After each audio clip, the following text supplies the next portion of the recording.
Recording in progress. Today is the 26th of the 7th, 2026.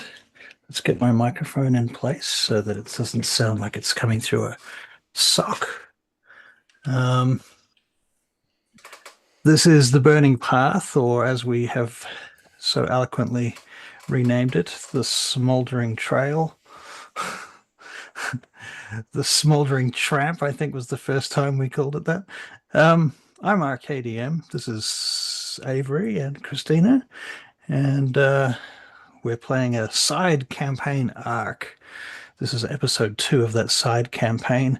No, this is episode 5 of the side campaign, but episode 2 of the sub-story arc within the side campaign called Briar Bridge. Huh, there's a lot to get through. Yes, so it's just past 7 o'clock, so we can get started. How's everybody?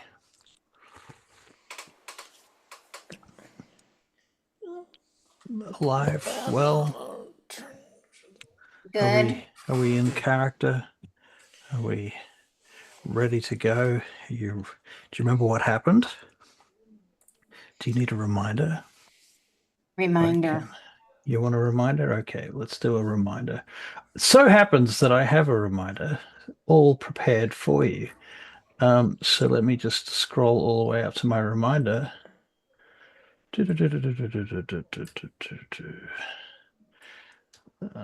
Where's my reminder? Nearly there. Here we go. All right, so this is our reminder for the last session. A missing courier, a rain-choked road, a village whose bridge remembers every oath it has carried. Sent from Ariad to trace an overdue merchant, Kylum and Lilianith find their path washed away and Briar Bridge waiting beneath a canopy of thorns. As Kylum learns to trust the strange power gathering behind his prayers, Lilianith must weigh duty against mercy in a town where every welcome feels rehearsed. With young Gwendolyn at their side, they step into a place held together by fear, silence, and an old promise no one will name. What do we owe the bargains that keep us safe? And who pays when a community decides its secrets matter more than the truth? So that's the description that I stuck on the video for the first episode of Briarwood. Oh, Briar Bridge, not Briarwood. That's probably something else. Yeah. So I also would like to thank Avery for coming over and helping fix my glasses yesterday so that I can actually see. So that's I mean, you had it managed with that paperclip. It was a bit janky, but it worked. it was a bit janky, but it did work, and I was quite surprised how well it worked, to be fair. But it is nice to have them back working properly without paper clips sticking out that can easily sort of go in your eye or something when you're putting them on. So, Yeah, that's not what you want from glasses. No. Like this. So I'll just run through some NPCs that you might remember from the last game. There was, of course, Gwendolyn. You remember Gwendolyn, no doubt. And you probably remember the stable boy that you met outside in the rain by the stables, where you examined the seed that had become the heart of the individual that had appeared on the bridge among the thorns. You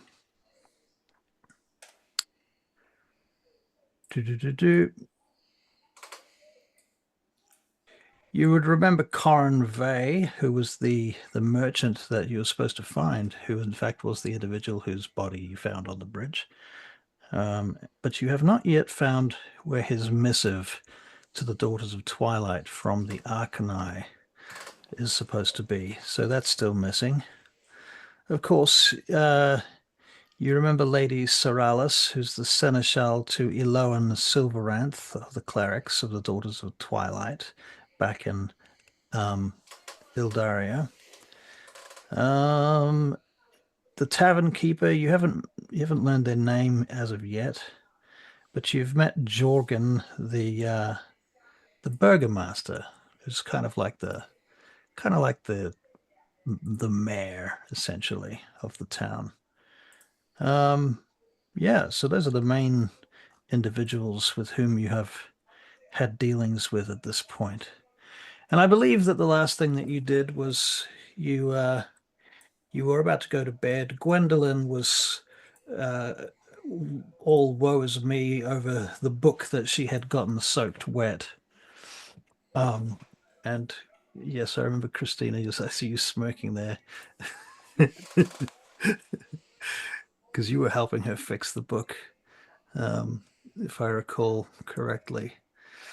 So I think the agreement was she was going to go and do the breakfast thing and organize the breakfast. So she went and did that, and she came back, and she was a little bit kind of, maybe I might have screwed that up somehow, and you're not quite sure if she has or she hasn't, what exactly she's done wrong, but she came across as a guilty one way or another. Um, so the next morning we'll roll around. Now you're both elven clerics, Mm. so you're both going to meditate and trance a good portion of the night away. Do you have any particular setup you want to use for watch or anything like that? Do you intend to take watches? Um, they're in a separate room from Kylum, Mm. Lily and Gwendolyn. In my brain, you're across the hallway from each other, Uh, like your um, doors are looking at each other. yep. Basically, Kylum has suggested that Lily and Gwendolyn just take turns keeping watch, and he's basically just trancing with his back tight against the door. So if anyone tries to get in, it's gonna be physically hitting him. Right. Okay. Can you make a perception check? Me or everyone or You start with you. okay. 23. 23. Well, um, you hear a strange scraping at your window.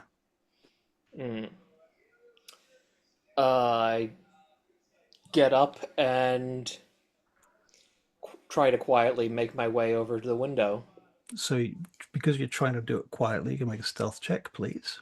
Okay, wouldn't be wearing his armor at night, so You wouldn't be the first, but you wouldn't be the last. mm, 13, you say. 13. Yeah. Um, okay. So you get over to the window. I assume it's a barred wooden frame essentially. It's shuttered. Mm. Now that he's over here, does he still hear that same strange scraping noise? Yes. Okay. Does it sound like a person trying to get in, or what does he hear? Um, okay, you can make an investigation check.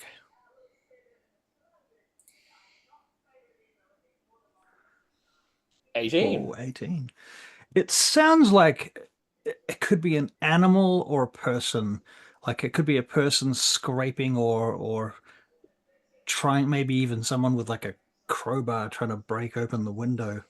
Or it could be an animal scraping at the window at the shutters with its claws. I think he just quietly picks up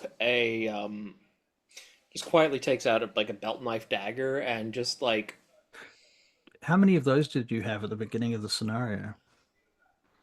I say that because you reach for your belt knife dagger to find that the one that you had there originally is no longer there because you gave it away.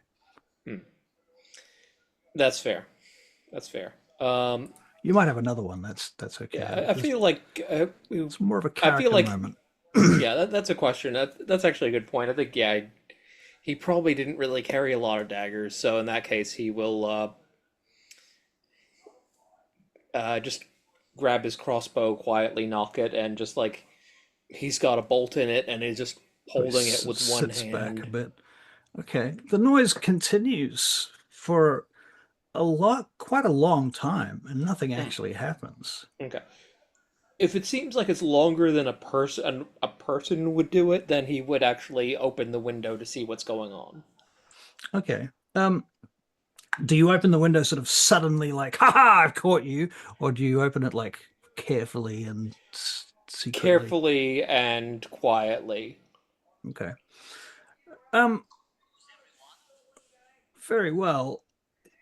Can you make a dexterity saving throw, please?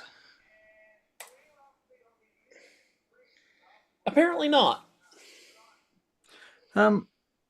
As you push open the shutter, a a whip-like tendril of briars wraps around your hand and tries to grab you. I guess it has grabbed you because you failed your saving throw. Um, can you take 3 points of damage, please? That's annoying. Um, at that point, you can't quite see where it reaches to or where it goes, but you've obviously you're an elf, so you have dark vision. Do you lean out the window to look? Or No, do this you? thing's just wrapped around my hand. I'm gonna try and pull it in. Okay, fair enough. All right. Could you make an athletics check, please? Christina, can you make a perception check?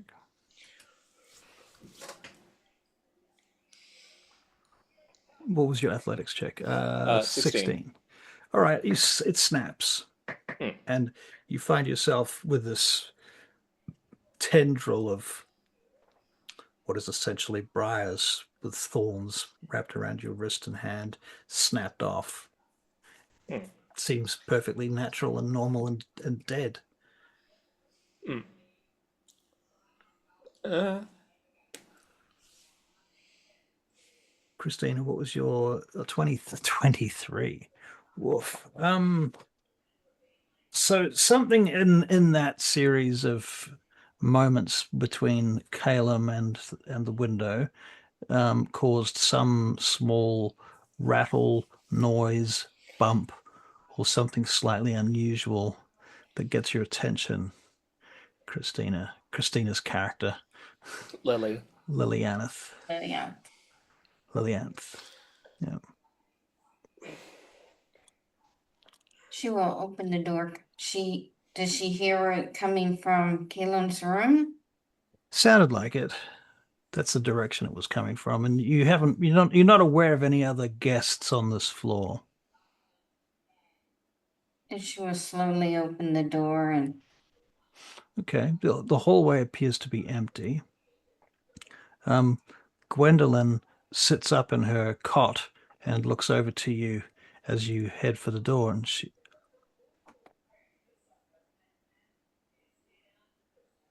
Okay, and you get to Kylum's door. I lightly knock.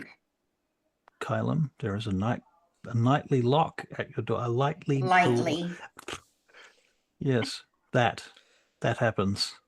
Uh, I think the first thing he's gonna do is just try and just grab the shutter, pull it closed, Okay, and then go to the door.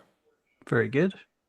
Okay, so you hear the bump as of the shutter closing, and then you hear Kylum's feet creaking on the floorboards as he crosses over to you and opens the door. I heard a noise. Is everything okay? He's just kind of still holding the thing wrapped around his hand. Something strange was outside my window. You see Gwendolyn standing in the doorframe behind Christina, behind Lilianith. What do you think that is? Is it one of those fine things? Well, I imagine it's connected to this Mother of Thorns business.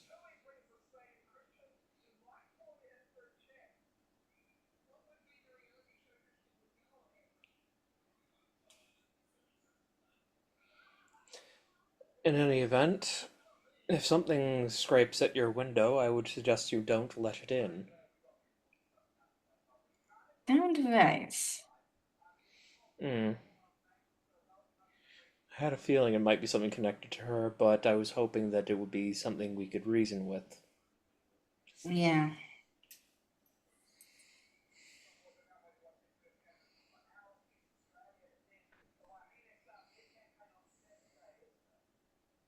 Can I get a new perception check from both of you? Apparently not this time. No. No, it's an 8. You're right.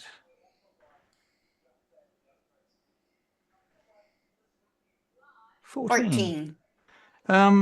Lilianith, somewhere outside in the drizzling rain, you think you can make out the sound of sobbing.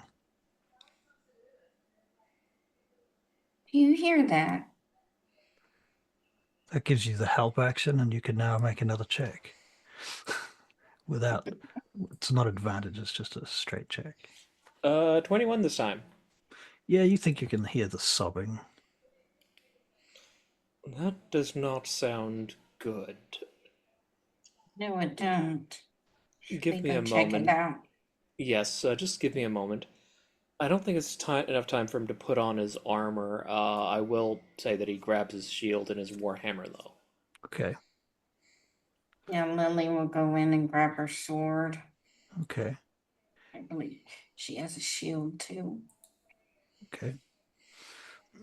So you need to calculate your armor class per that, just for now, just to keep it in Yeah, mind. I've already adjusted my that out. sheet. Cool.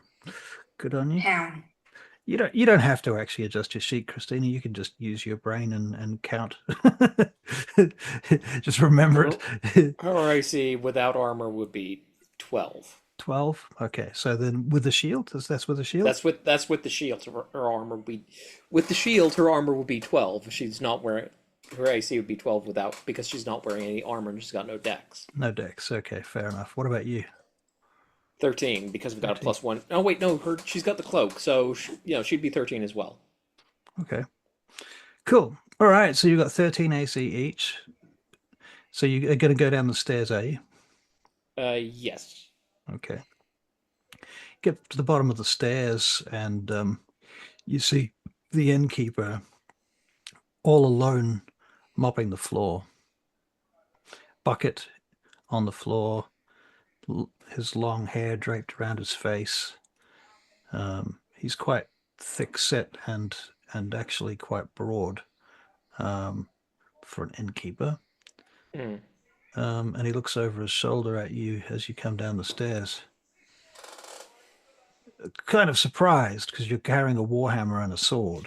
Well, And the two of you just Warhammer's come at Kylum's side in all fairness, but he is holding his shield. Yeah. In either case, you've walked into the tavern with weapons from upstairs, looking kind of like you're going to go kill somebody, was sort of the impression I have. Kylum's moving more defensively than that, but Okay. take what you want. All right. So he looks up at you. Where are you two about to go? Heard something strange outside. I'd like to look into it. Something strange like what? Sounded like crying. Ah, you get that sometimes. That's common here? I'd leave it alone if I were you. And what is it exactly? Just sounds. The wind. Aye, when it comes through the trees up here, it makes the most abnormal howls from time to time. Hmm. Do you want to make a insight check?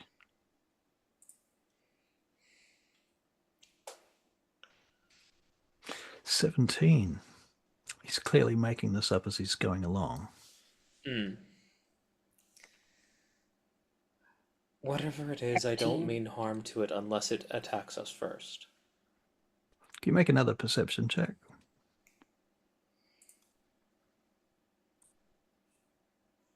17 again. You think you can hear it again, but you can't tell where it's coming from this time, and now it almost feels like it's coming from inside the building. 22. Same for you, Christina. In fact, you would swear it's coming from somewhere behind the bar, like through the doorway, the archway that's behind the bar that leads into the sort of private quarters.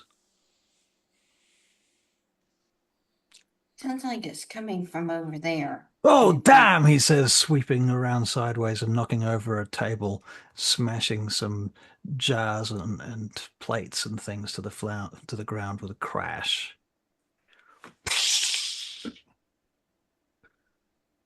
Oh, can you believe it? I've knocked it all over. I'll be back.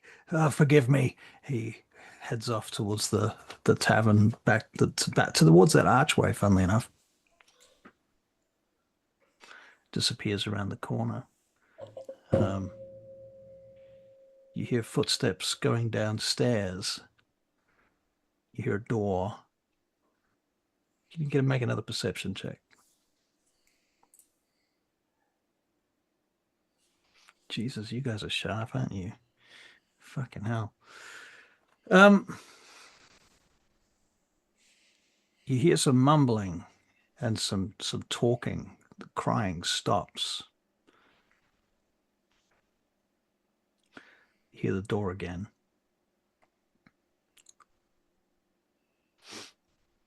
He comes back upstairs with like a bag and another bucket, and something to sweep up like an old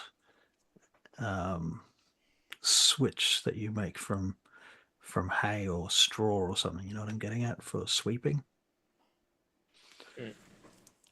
Starts sweeping up the broken crockery off the floor. Sorry about all that. You're still here, eh? Thought you would have gone by now. Well, we wanted to make sure you were okay. You seemed a little distraught. Oh, no, nothing. I am fine. Can defend myself if needs be. Of course, of course. He nods over to the tavern, to the bar, where there's an axe hanging across above the tavern counter. Good to know. Had my share of it once or twice. I imagine you could tell a few stories.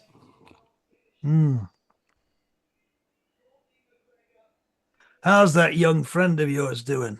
She came down here earlier asking questions about breakfast. She seemed a little distraught. Some of the patrons asked her some interesting questions.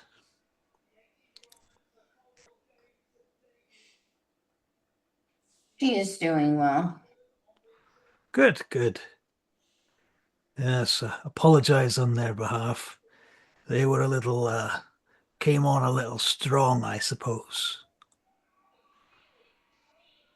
Just curious, outsiders don't tend to stay here much. I can imagine.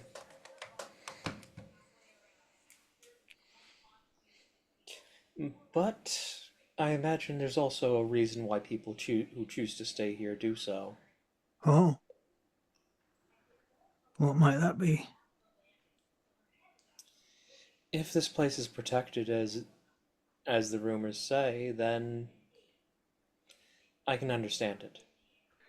He turns and leans on his mop. Protected as the rumors say. Who've you been talking to? Oh,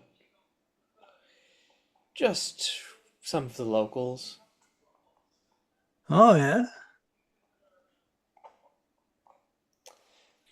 Probably someone who said more than they should, but in any event, it's not my place to judge. Maybe it's a rumor, maybe it's true. None of my business. So, I hear you are holy men. You and your friends. Oh, she is, up until not that maybe a month ago, I was a sailor, but strange things happen. Ah, I see. So what did bring you all the way out here to Briar Bridge? We're We heard looking for of your some. troubles. Sorry, you go. We heard of your troubles and we decided to come and help out. I see. I see. Well, thank you for your concerns. That's very kind of you.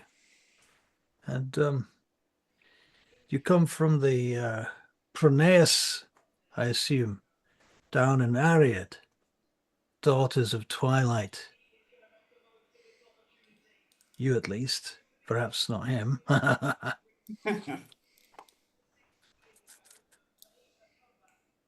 Ah, no. Yes. Ah, I see. Well, we welcome you here. We thank you for your troubles. Good of you to come.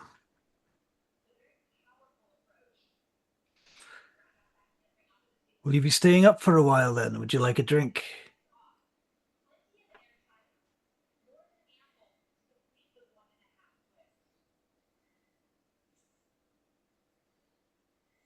Not at this time.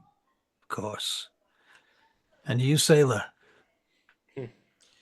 No, I should get some rest, but thank you for the offer. Of course. Well, don't let me stop you then. Hmm. I'll be back to work then. Of course, of course. Goes about turning the table back up now and setting things aright. What do you guys do? Hmm. Why don't we go back upstairs? Okay. What happened? Is everything okay? Are you all right, my lady? Yes. We just went to investigate that crime, but we didn't get anywhere with it. I did hear crying. Some sobbing came from outside the window. I pressed my ear up against the wooden frame, but I couldn't tell. Is it still raining? It sounds like it.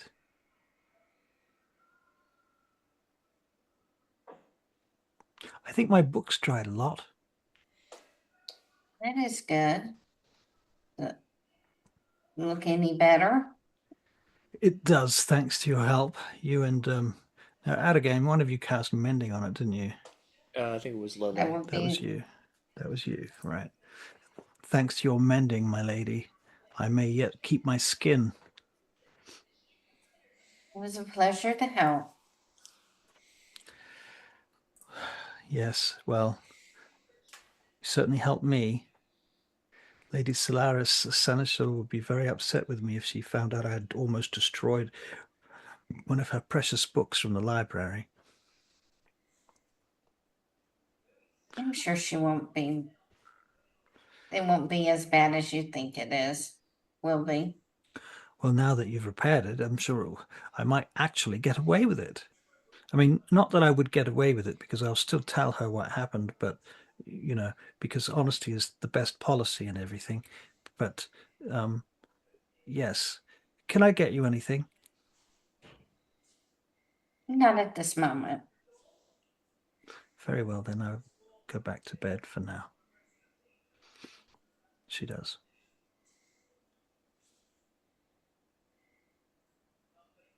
All right. So the evening passes. Does anyone do anything else? Uh, Kylum would go back to the window and just open it and just say quietly and just say, Mother of Thorns, if you are listening, we are not your enemy. We are not here to disrupt your deal. We just want to see the people of this town safe and as healthy as they can be.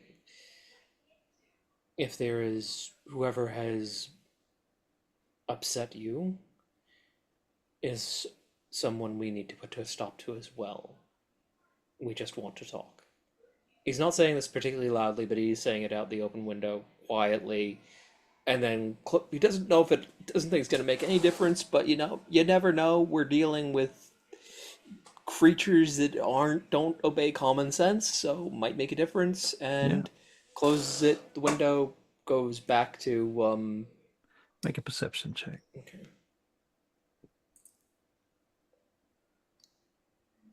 Nope, 8. Okay. Closes the shutter and just takes his position against the door again. All right, fair enough. That's very reasonable.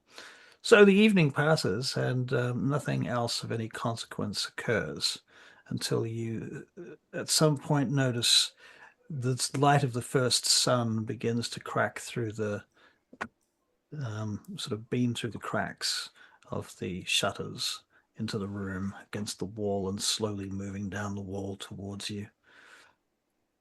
Similarly for you, Lily. And you at some point start hearing the sounds of the kitchen. That probably happens just before dawn, actually, the sounds of the kitchen. And then you start to smell the smells of the kitchen, and you can hear people outside. I don't know how early you're getting up or what, but that's up to We you. only need 4 hours for a long rest, even if they're taking alternating watches. That's still, probably not having to stay up, get up super late. Mm-hmm. Okay, so at some point, one of you goes to the other room, I suppose. Mm. Who's it going to be? Probably be Lily or what's her name, because Gwendolyn. Kylum would feel like it's rude for him to wake them up. Fair enough. So Lily, Lilianith, Gwendolyn says to you after she realizes that you're awake. She says, "Oh, you're awake. Shall I go and rouse Kylum?" Yes. Very well.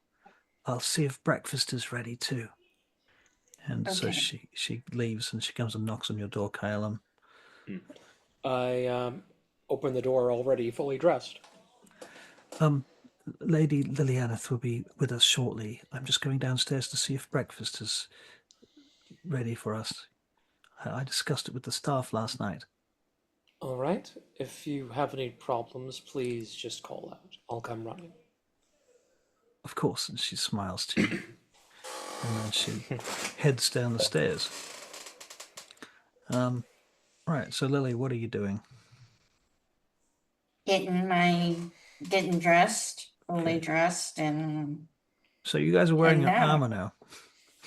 He would be wearing armor because it's like, we're, it's like we're going out to piss. What we're gonna do is gonna piss some people off. So probably a good idea to wear his armor. Yeah. Fair enough. Fair enough. Okay, so Gwendolyn comes back up the stairs a moment later as you guys sort of just opening the doors to sort of face each other, and the three of you meet in the hallway. And she's like, "Yes, breakfast is being handed out now.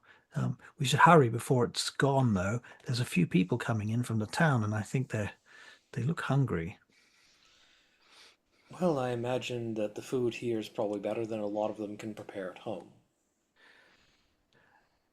Yes, it smells good too. She says, "If you don't mind, I'm going to go and get some." Good idea. I'll be with you shortly. So she heads downstairs.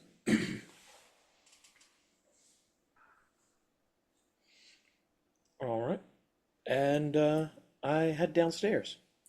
All right. I follow suit. Excellent. Okay, so you go downstairs and food is being dished out. There's a couple of different options, along with some hot winter. I'm thinking there's some sort of drink that sort of is like eggnog, like a hot eggnoggy breakfast drink. That's kind of alcoholic, mainly to kill the germs, but also because everybody likes alcohol. Fair. So that's sort of going around, and there's various people sort of looking at you, and you recognize a couple of them from earlier. I will get a perception check.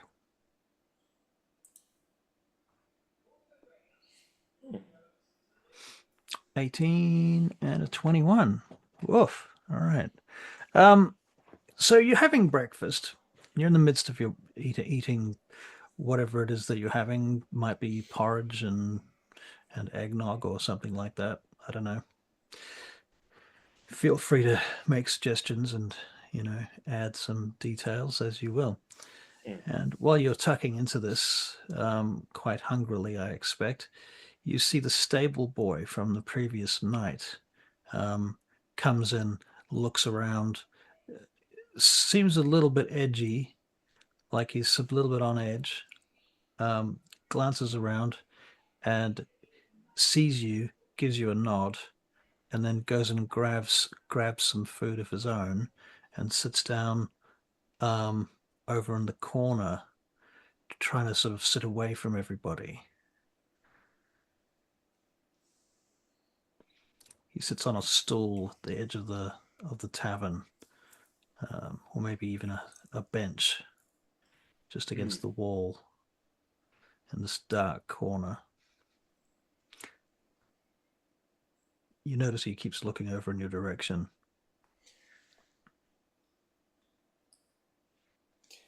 I just say, stable boy, I should go and see about our horses. And just kind of like look at Lilianith and then wander over to. Gwendolyn's mouth drops open like she's going to say something, but then she stops herself.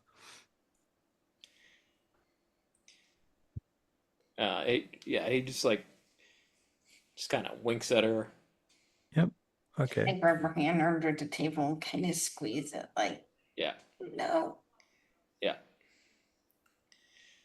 And I'll just go over and probably be standing next to the stable boy because it would look weird if I sat down next to him. He actually moves over there on the bench, so you've got room to sit next to him if you want. All right then, I'll sit down. And the first thing I say is, so the horses are all right? Yes, my lord. Morning to you. Horses are well. I checked them before I came in. Good lad. Made sure they were watered. Haven't fed them yet. Still a little way to go. Forgive me, my lord. I just wanted to fill my stomach before I got set to work. Well, you've got a long day's work. I imagine it's quite hard on an empty stomach. I will be out in the stables in a few minutes if you wish to talk to me at all. Good lad, good lad. I'll finish my breakfast there first, and then we'll come out and have a little chat about that. Make sure that we've got fodder for the horses in case we need it, such like. Will you be leaving today, my lord? Traveling, that is. We have a little journey ahead of us. I don't know. Hard to say how long we'll be away. Should I reserve a stables for you in case you come back on this day? If that's possible, that might be good. Of course, my lord. Of course. Very well then. I'll see you soon then. And he stands up with his half-finished bowl. You're not going to finish that first? Oh, forgive me, my lord. He sits back down again and he kind of just chugs it. Yeah. And scrapes it back. Chew, man, chew. It's not going to be the end of you to finish it. And I just kind of like pat him on the shoulder and go back and sit down again. All right. And he takes his empty bowl back up to the thing and he goes out through the front door. And he leaves. Okay. I imagine we finish our breakfast. Does Lily want to say anything? No? All right. So you head on out, having had breakfast. It's drizzling. You're standing outside in the in the morning rain and mist that sort of seems to be heavily set upon the town of Briar Bridge. You can hear the gurgling of the river as it runs down the gorge between the two halves of the town. Mm. And you head around to the road that passes around the back of the tavern, and you get to the stable where you see the stable boy standing under the eaves by the door, shuffling from one foot to the other.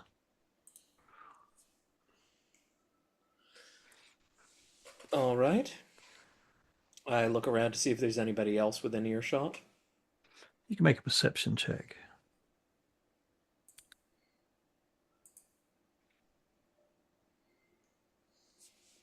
19. Not terrible. Not terrible.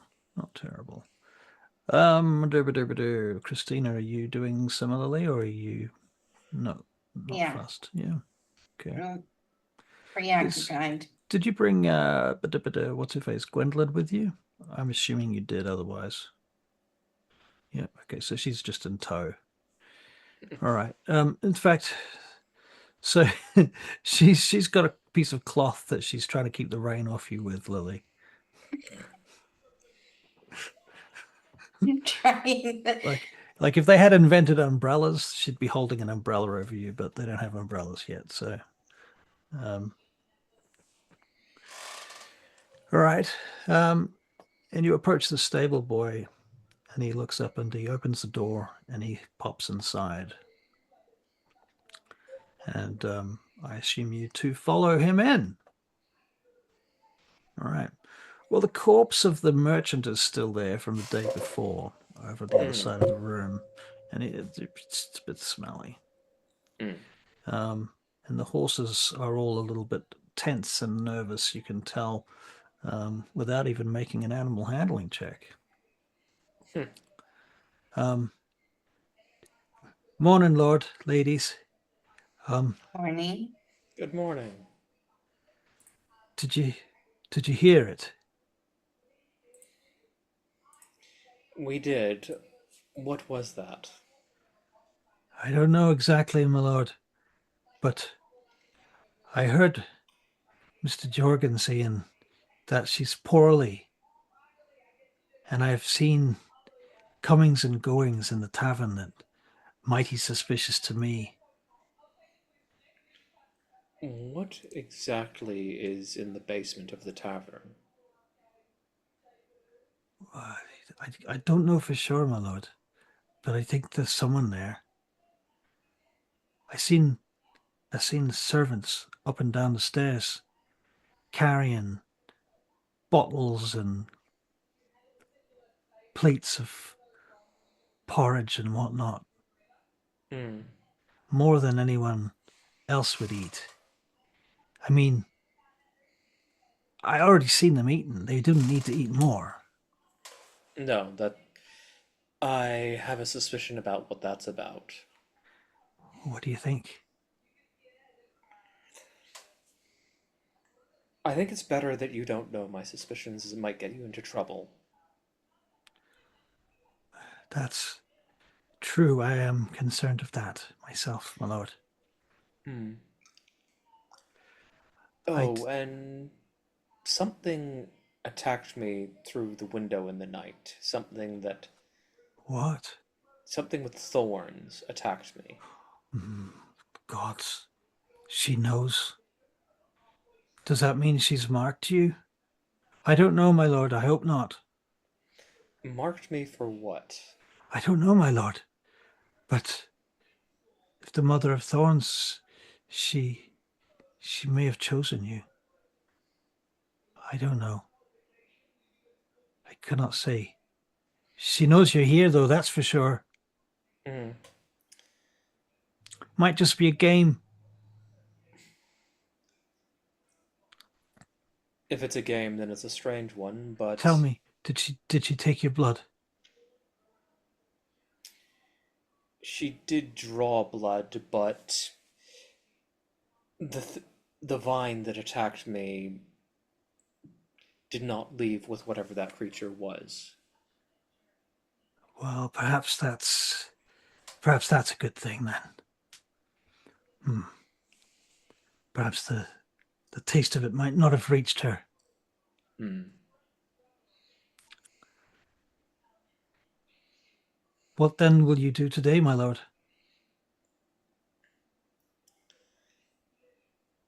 I look over at Lily. I think we need to take a little trip. I'd like to go and look at this place where those who offer themselves go. You can tell me the direction that's in, could you?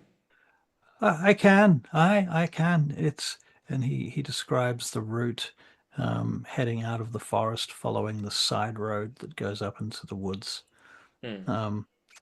He describes it as quite a dark and daunting journey through the deep woods, following the side stream that comes off the river. Um,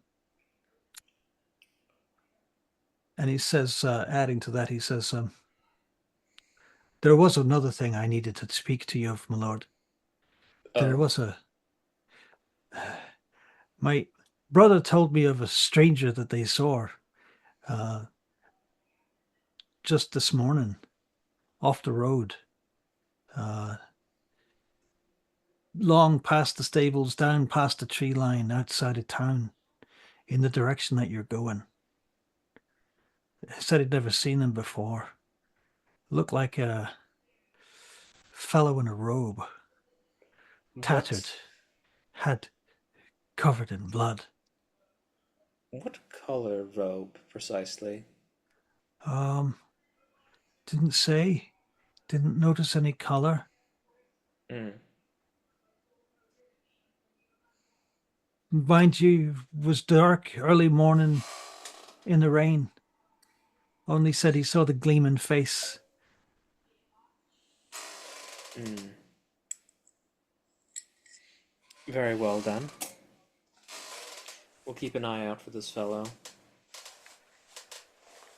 He thought it might have been one of the woads. The woads don't normally wear clothing, though, do they? Ah, the woads can take many forms, my lord. Sometimes they appear as they were alive. I see, so it's like that then. That's my belief, my lord. I cannot say I've seen one with my own eyes. It's not our place to interfere with the ways of this town. Maybe that's true, but maybe it's not.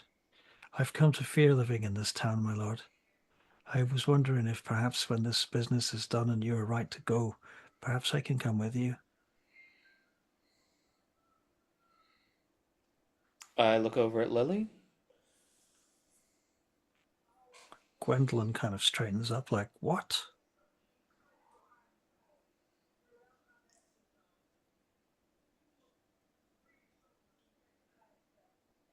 We shall see. We shall see what happens. Of course, milady, of course. Um,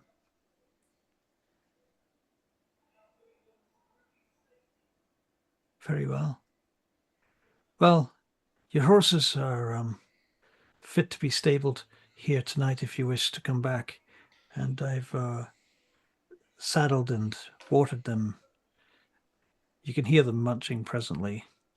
So he's obviously been in and given them some feed between the time that you saw him last and you came out to the stable.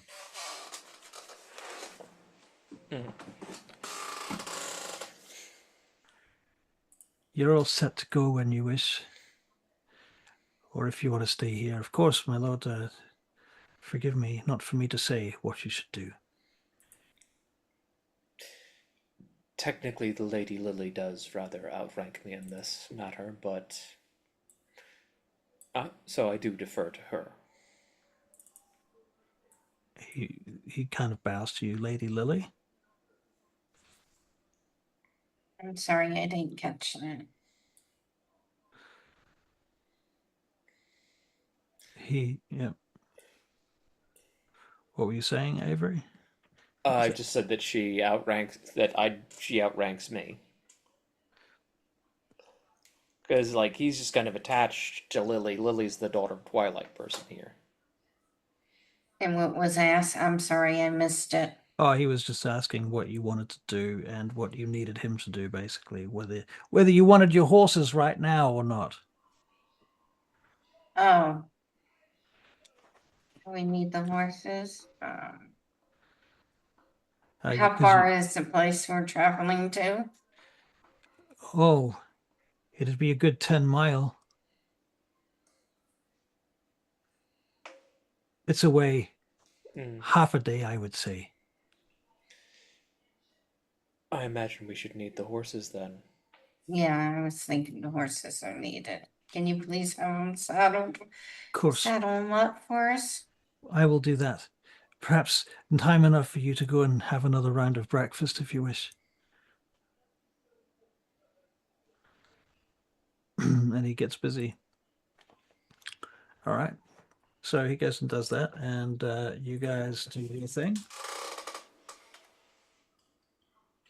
Yep.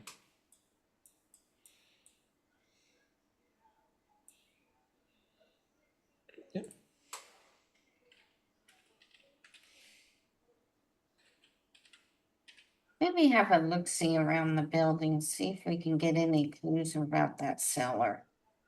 Okay, he's going to walk around the outside of the building.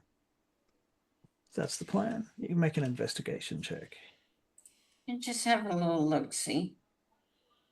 How's that sound? 10. 10.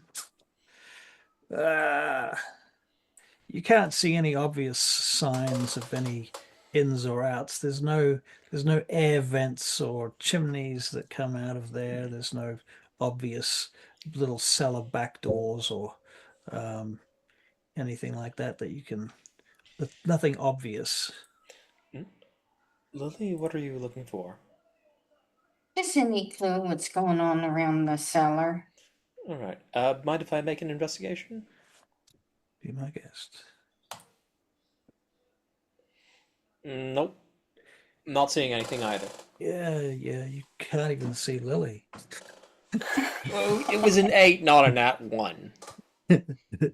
True. All right.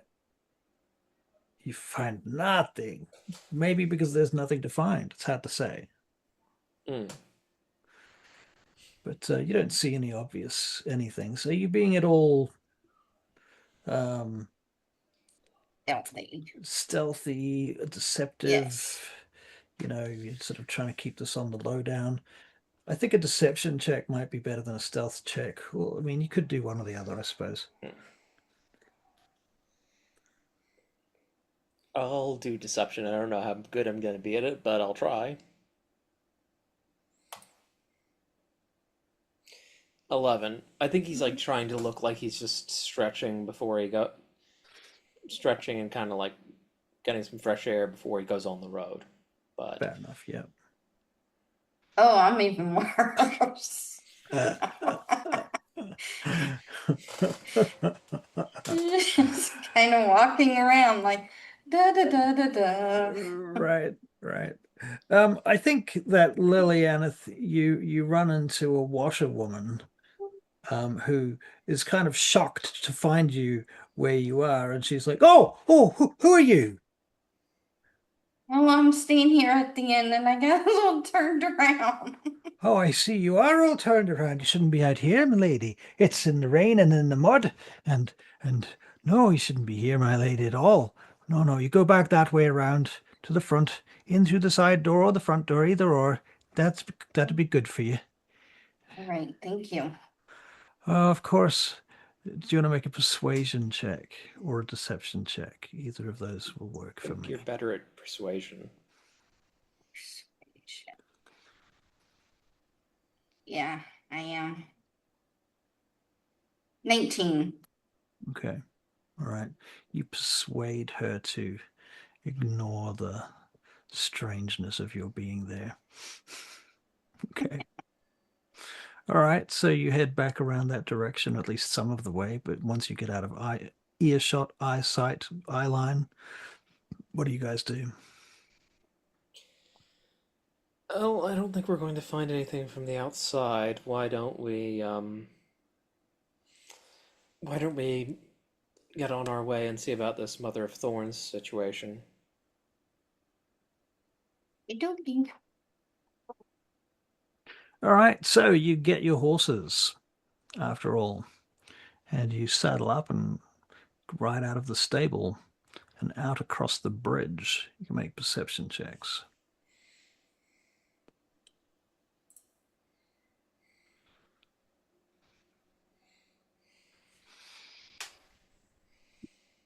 Is that an 11 and an 8? Okay, very good. Lilianith, you have the vague perception of knowing that people are sort of watching you intently. Besides that, you can't really tell with any great efficiency who is watching you intently. Only that as you ride past, people shutter their windows. You see movement inside window frames, through the shutters, as people move away to not be seen by you, that kind of thing. People in cloaks turn away from you, so you see the backs of their hoods. That sort of thing. People sort of don't want to have their faces spotted, is the feeling that you get. You get to the edge of the town. On the way out, actually, on the way past, you may recall there is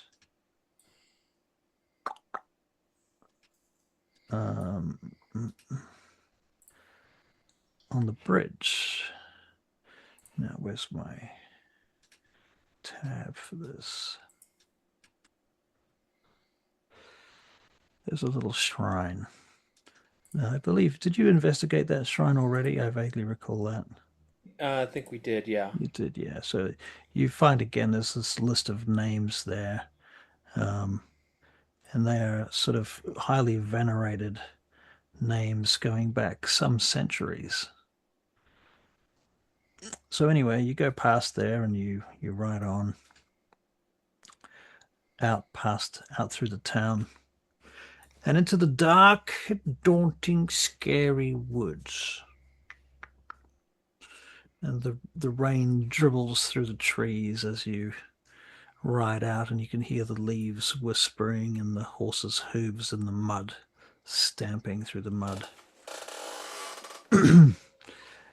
And Gwendolyn occasionally interjects into the silence with some sort of comment like, "Oh, it's a little dark out here, don't you think? I mean, for the time of day, you would think it would be brighter. I can't even see the second sun. Where is it gone? Oh, there it is, behind the trees." I do admit this place is a bit ominous, but that does seem to be the nature of the beast. Oh, did you have to say that, my lord?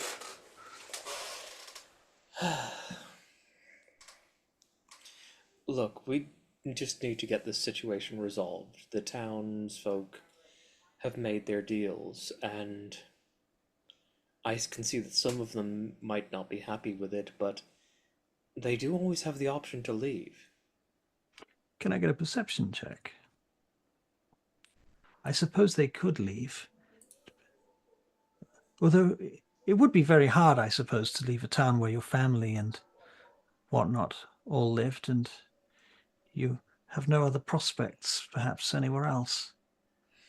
I suppose. What do we get there? A 20 for Lily and a 6 for Kylum. I didn't get a nat 1. That's all I can not. say. Yep, that's all you can really hope for, really, these days. Well, especially when you're riding a horse. Nat 1 might be painful. To a tree branch. Oh no, I was saying the horse just kicks me off and runs off. Right. Yes. In any case, so Kylum, you don't particularly notice anything. You're talking to Gwendolyn, so it makes sense. Lilianith, you're glancing about. Lilianith, you notice something like a shape, like a non-natural shape in the forest, about 50 meters off into the bush, out amongst the briars. Something wooden, like a frame of some description. In fact, you catch a circular shape built into that. You two, I see something ahead right over there. Hmm. You can make another check if you want at this point. All right. 16? Yeah, you can see it now. Hmm. Looking at it, just getting up to the edge of the road and looking at it, does it look like it might be a merchant's wagon? Looks exactly like a merchant's wagon. Now, how hard does it look like it's going to be to get to this? It's not that hard to get to it. I mean, it's not easy. You probably have to get off your horses. Hmm. Yeah, obviously. I think that might be our missing wagon. I guess we should go investigate it. That seems to be the play. Gwendolyn, can you stay here and watch the horses? Yes, of course, my lady. By myself. Yes, all right. She climbs off the horse and stands there and takes the reins from you and from Kylum. Calm down, Misty. It's all right. It's going to be fine. I think it's going to rain soon. And so you start wandering away from Gwendolyn. Actually, I will say one thing before we go. I just say, Gwendolyn, you do have the goddess's protection. It's all right. You'll be fine. Yes, I do have the goddess's protection. That's true.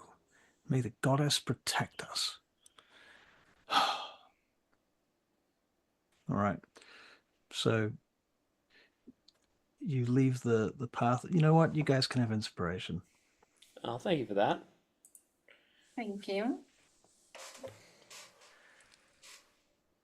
So how do you approach this journey into the woods, even though it's only within eyesight? Probably trying to like he's looking at it, trying to find a way. Like if something this big has been pushed in there, you'd presume it left a trail, or at least somewhere where it's easier to pass through all the thorns and whatnot. That's fair. You know what? Why don't you make a nature check? Could I do survival? You could do a survival check. 17? What is kind of concerning, I think, is that in the time that it's taken for this wagon to have been moved off the trail, it seems to have overgrown considerably more than seems possible in that amount of time. And so the wagon trail itself, if there was a trail cut there, seems to have kind of vanished into the natural environment.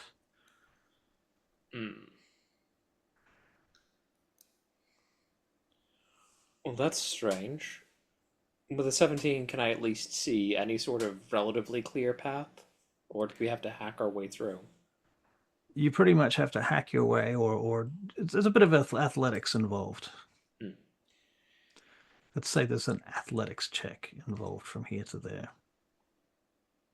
Well, my lady, I don't have anything suitable for cutting, but if you wanted to take the lead, you could do that, or I can try and perhaps jump and push my way through. I had as my sword. That's what I was getting at. Okay, so you're going to hack through with your sword. All right. So let's make an athletics check to see if we can get to the wagon easily. 22. Ooh. Well, you hack through the briars, splitting them apart, and they withdraw almost like living things as they fall away. You slash them aside with the grace of the goddess at your blade. They split apart, and you find the path to the wagon is surprisingly easy, despite how difficult it looked. You get to the wagon, and you can see that it's kind of embedded in the mud in a way that you'd really have to dig to get it the fuck out of there. It's like really stuck. But it does have like an old moldy cover on it. Some sort of cloth that's been tied down. Although you can see it's kind of in tatters around one side in particular. You can make an investigation check if you wish. And you can smell two different smells that both sort of stink. Was that your investigations? Was a 9 and a 5? Neither of us are characters built for investigation, Russell. Apparently, no. No. Okay. Yeah. Yeah. Wagon, cover, rope holding the cloth down. Bulky shapes underneath the cloth. Lots of thick, deep mud. Very wet, much gooey. Don't want to get your clothes wrecked. Kylum is just going to try and experimentally just like pulling on the wagon to see if he can get it to move at all. It shakes, but it won't. You can't get it to roll. The wheels are stuck deep in the mud. Like I don't solid. suppose there's anywhere solid I can stand and try and physically lift it. Yeah. What's your strength? What's your 17. 17. You can make an athletics check.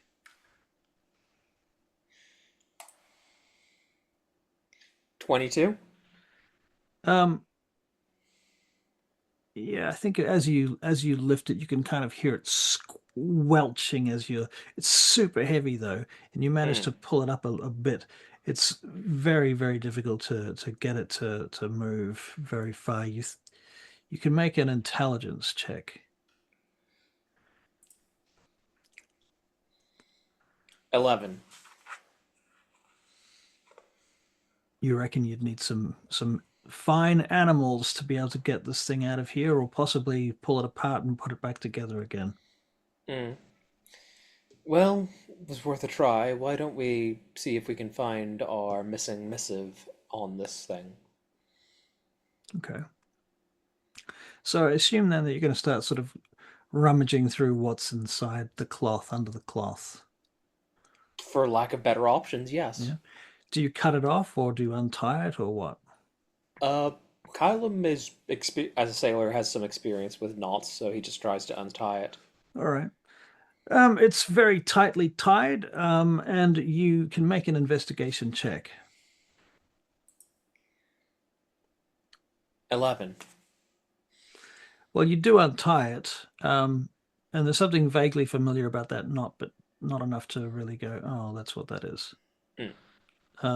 But yes, so you untie it, and the cords slip away, and you manage to pull the tarpaulin off the top of it, and you can see there's a number of wooden crates that are now somewhat rotten. Some of them split. You can both make new investigation checks. No. 14. 14 and a 3. Okay. Lilianith. You notice that one side of the wagon, one of the boxes on one side of the wagon seems to have been essentially smashed open, and the wood is all split from the sides. So whoever did this didn't go in through the top. They didn't lift the top of the crate. They just smashed into the side of it.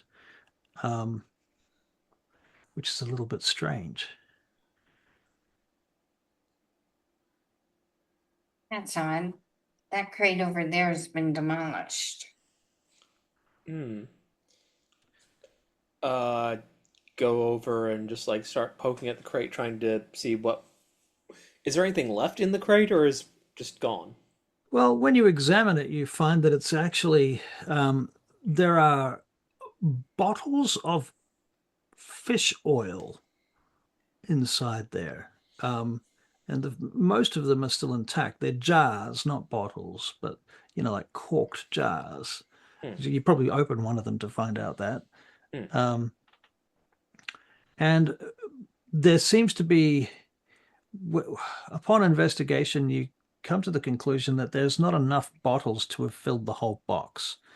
So somehow there was something else in here as well, but whatever it was is gone.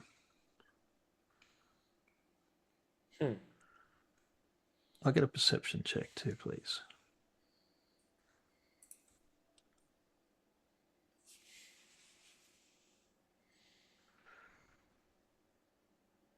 So Lilianith, while you are examining these bottles and looking inside this chest to see what else you can find, Kylum, you have this tingling sensation that you're being watched. Hmm. And as you turn around to see if anything is watching you, you for a moment think you see a face in the forest, like 50 meters away, a face big enough to see clearly, Hmm. like a person's face, and it just steps sideways behind a tree trunk. Hmm. Much bigger than you would expect for a person's face. Can you, would you roll a 19 on your perception? Yeah. You realize that it is a painted face on something about the size of a shield. Hmm. Strange. Quite What's that? realistic. Just saw. Looked like something was carrying a, something with a face painted on it. That is strange. I wonder if it was one of those woad things the villagers mentioned. Could be. Anything else you notice about it? I only really saw the face. Did the face look familiar at all? Um, I can't say it does. Hmm. Didn't really look like anyone I know, not off the top of my head. Hmm. It just seemed to. I saw it, then it went behind a tree and just kind of leaning one way or another. Seems to be gone.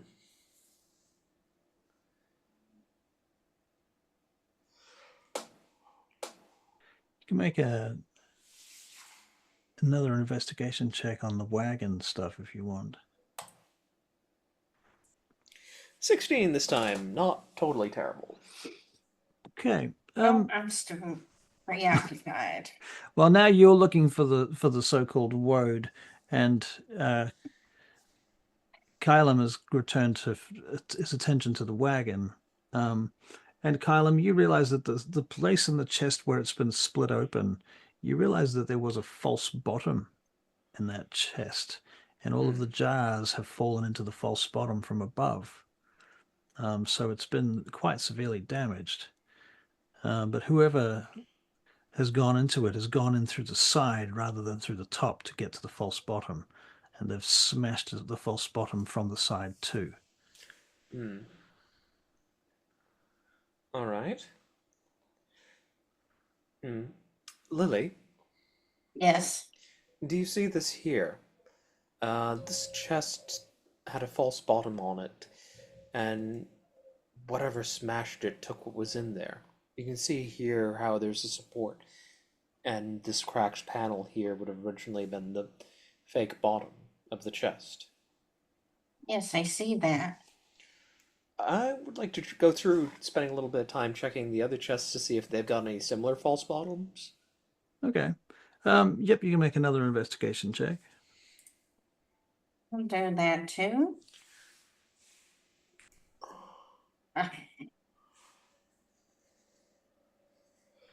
So it's a 12 and a 5. You don't think so. And there's no sign of our missing missive. There's no sign of your missing missive. Well, in that case, it seems that this Mother of Thorns has our missing missive. It's a missive, yeah. Missive Turi? Yes, it's a yeah. It's making me miserable. I knew you were going to say that. Yeah. I believe you did. I believe you do. Yes. Okay. Well, you know what they say, missivery loves company. Uh, You're going to drop a fridge on me now, aren't you? no, I probably deserved it, to be fair. I don't know who Well- started this now, but there you go. Anyway, let us continue onwards. All right, so you continue onwards. Leaving the chest behind and the wagon where it is, I assume.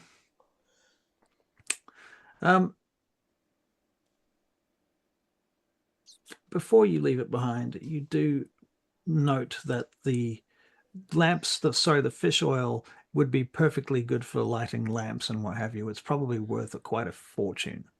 And leaving it here is a strange thing to do. Yes, but we don't have a good way of transporting it. I'm not saying strange for you, strange for whoever left it here in the first Oh, place. yeah. Well, yeah. So it's up to you. In any case, I'm not assuming you're going to try and carry it because that would be Yeah. foolish. But I'm telling you that it's strange that whoever left it there in the first place. So you head on and you continue along the path, and you can make a new perception check. 15 and tennis, to use the Latin. But I didn't bring my racket.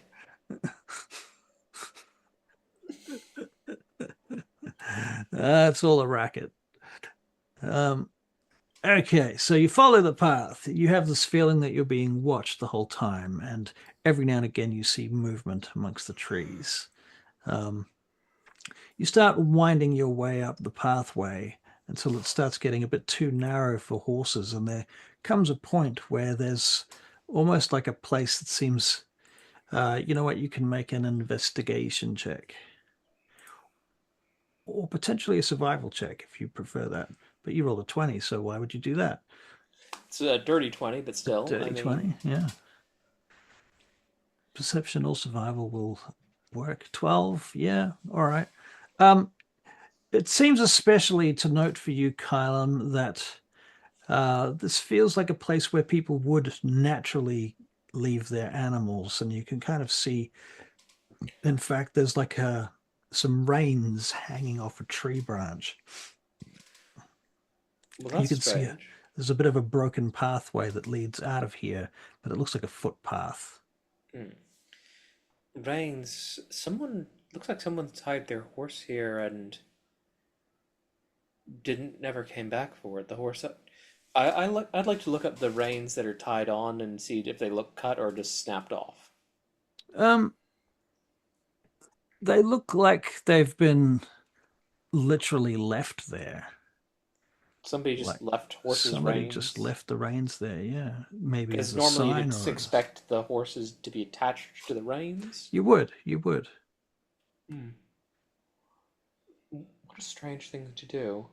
They look old, moldy. Well, yeah, leather. I'm surprised leather's lasted this long in these conditions. Yeah, there's a few. The metal bits are rusted as hell.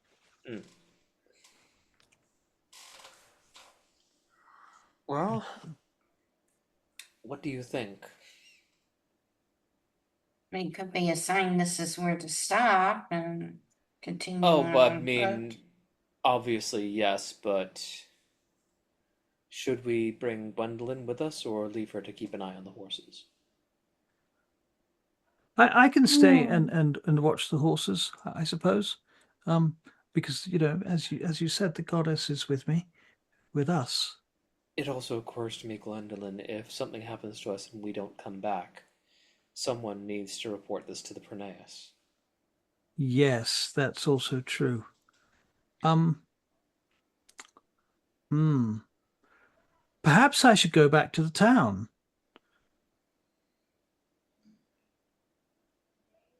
Why, you should at least wait here a little bit for us.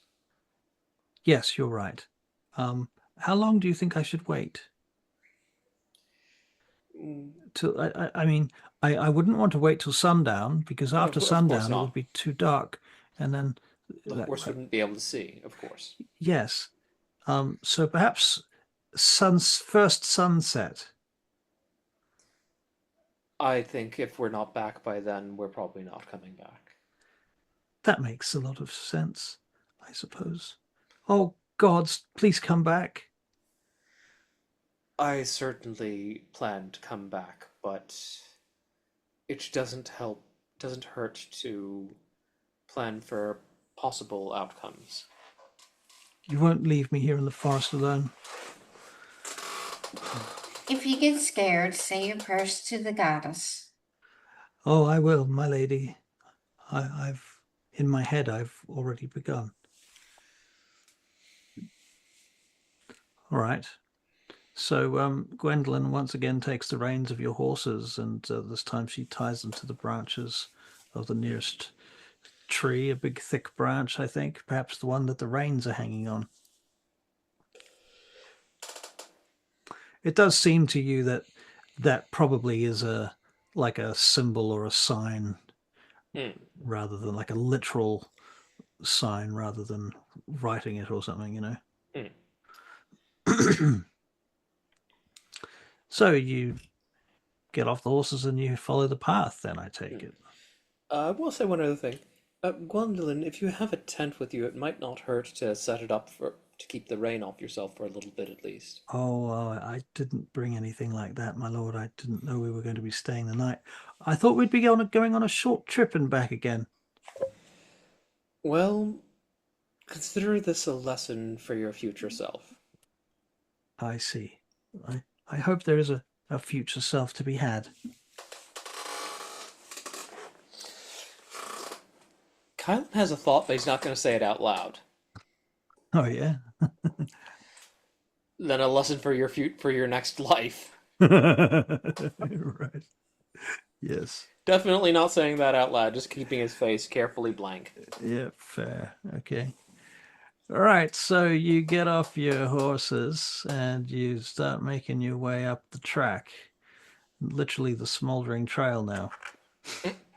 Well, it's not actually smoldering, so I suppose it's not literal. You still get the feeling that you're being watched as you continue on up, and eventually you come out into a clearing. Clearing is probably not the right word. It used to be a clearing some time ago. Now it's an overgrown kind of space where there's no trees, but it's surrounded by trees. It's not very big, maybe the size of a room, really. And it's sort of overhanging with branches and wrapped in trees and branches and brambles and so on. And in the center of it, there is a large stone that you can make out, like an old grey stone. And it looks cracked, and there's sort of a flat top to it. And as you approach it, you can make a perception check.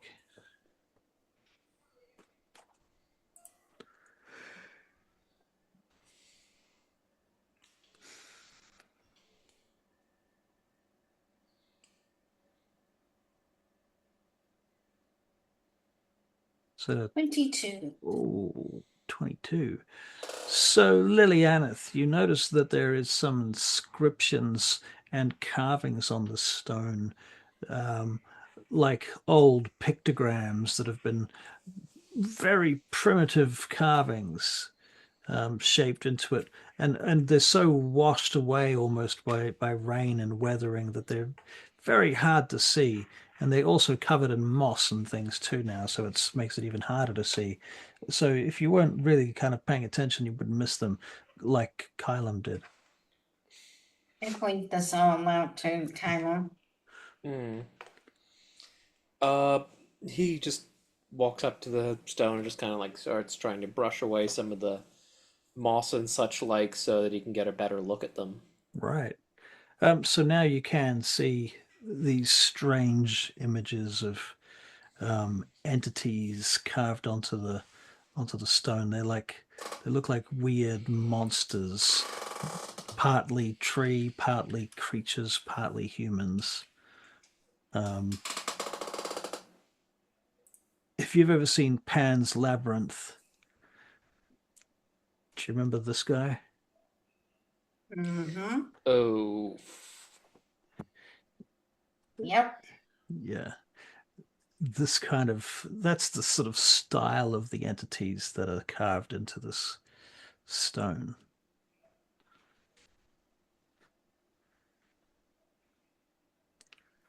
Avery, you look very serious about something.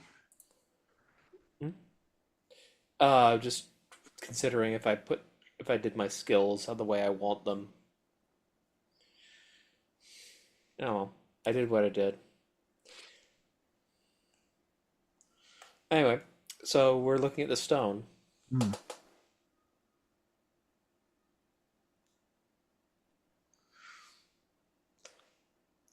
Seems very strange.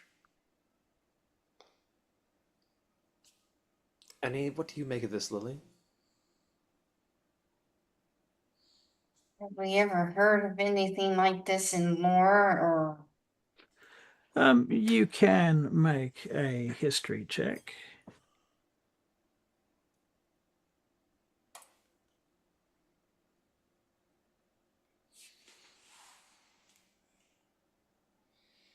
Hmm. I see. Not terrible. Um, the islands of Amprodias, the greater nation, have always been steeped in the lore of the Fae. And it's believed that the Fae were here before the humans, before even the elves came here, and that they traveled across the astral sea to get here. And they've always been here, so they're like the most ancient creatures of this world, or at least among the most ancient, with the only other comparison being the dragons, And maybe giants. maybe the giants. So those three types of entities would be sort of contemporaneous, I guess, all mixed together in the lore of the first age, before the age of elves, before the age of men. And so certainly there is an ancientness about it. It's neither good or bad. It's neither, evil or otherwise, but it's certainly primal and primitive, and lacking in any kind of direct reflection of humanity, if that makes any sense to you. Mm.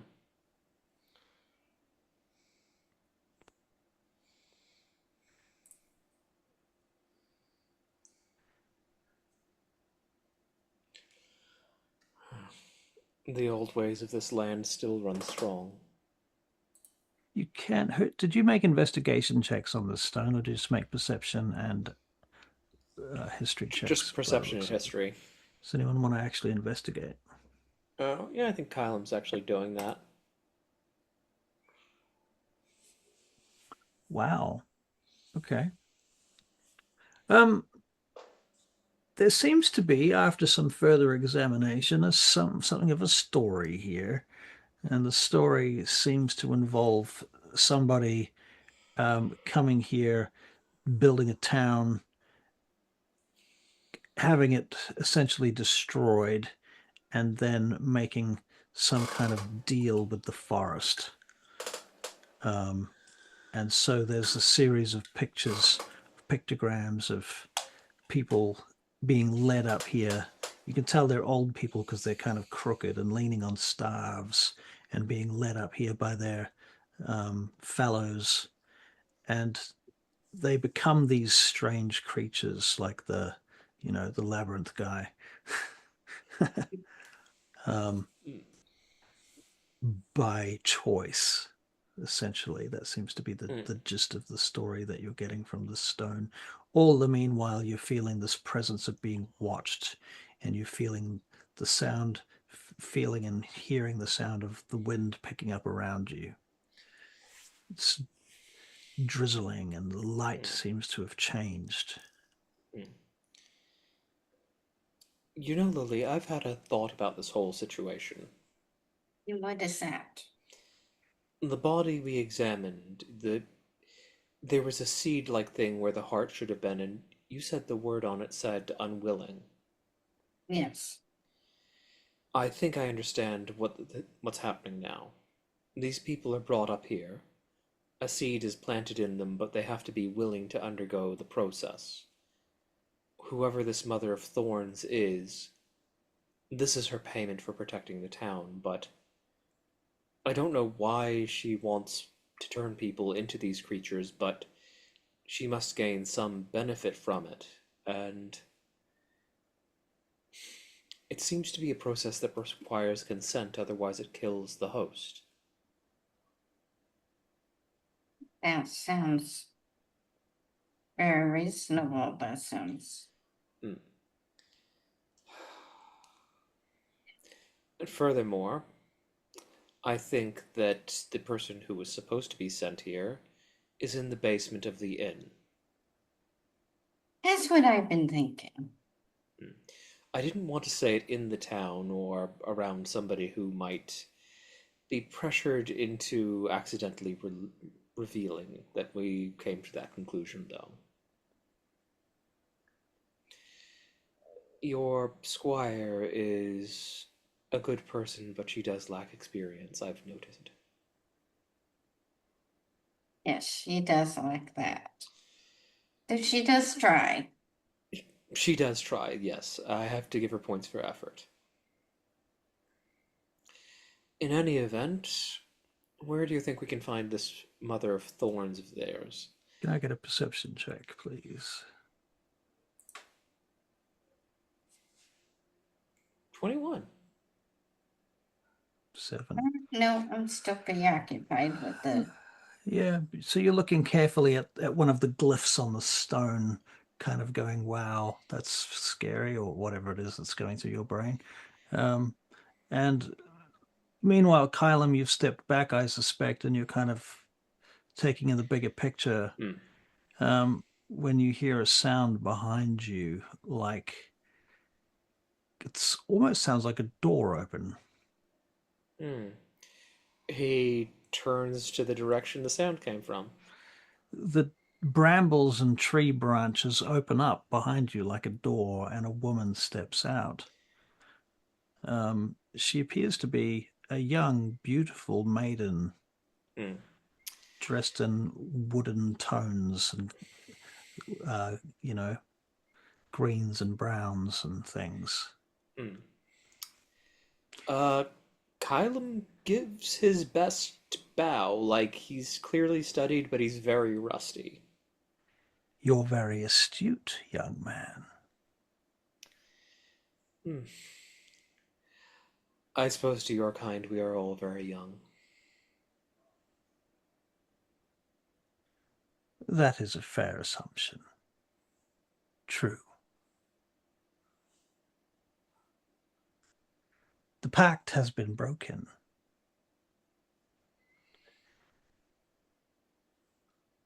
You are strangers here, though, not natives of Briar Bridge. And yet you stand here prepared to parley on their behalf. That is very honorable, perhaps, of you.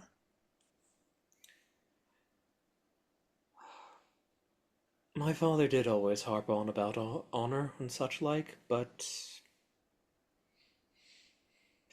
it's sometimes some things aren't about honor. Some things are about doing the right thing. I see. So you wish to restore the pact? Either that or you've come to destroy me. The people of this village made a deal with you. It's been pointed out to me that upending your life is not for the faint of heart, but I do maintain that anyone unhappy with the deal did appear to have the freedom to leave. I don't believe it's my place to interfere with that. You made a deal, they've benefited from it. I don't see Yeah? that it's my place to upend that. Wise of you. Wise. Your father seems to have taught you well. Mm. Oh, my father has a rather different view of things, but that's enough about that. His traditions are what your kind would probably see as newer upstarts.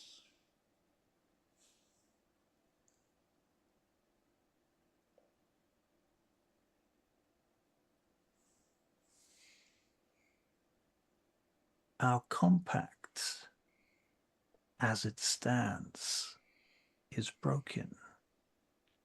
I can no longer accept Elspeth. She, willing or not, can no longer fulfill the means of the bargain. There will need to be a new compact. Do you perhaps come with a proposal? Do you offer yourselves instead? I do not offer myself. I came to ascertain that I came to ascertain things and confirm the truth of the matter. Before I only had speculation, but I couldn't say for certain what had happened.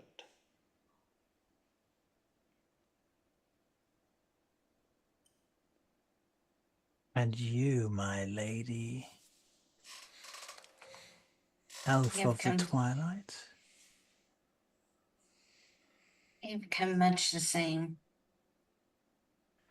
as Kylum.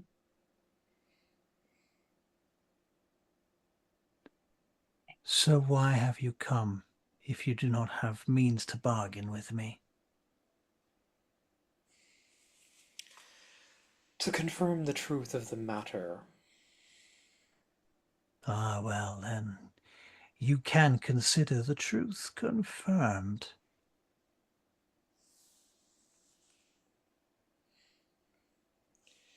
but in any event, your bargain was with the village. It is not our place to make that bargain. However, if you have, we can relay your demands to them since they seem to be unwilling to visit you themselves.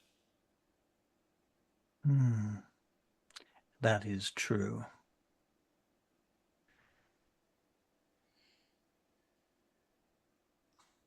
Elspeth would have been willing.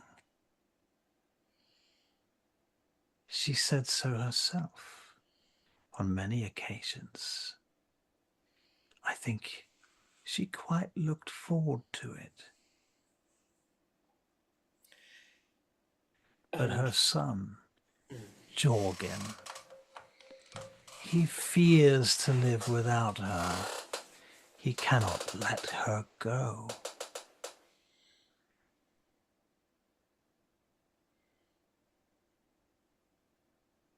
Tell me, do you think I should accept his heart in return? do you not require they be willing? If he cannot live without his mother, If he was, then That was the last compact. This is a new bargain.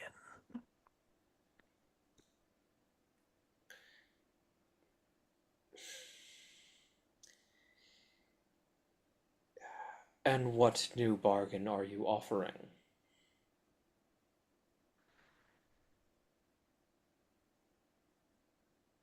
In order to right the deal, so that it may continue into the future. It should need restoration, but there must be some payment. Elspeth will join me, as she should, but there must be some further payment. I see Jorgan. His life now is forfeit. If he wishes to restore the town to its former grace.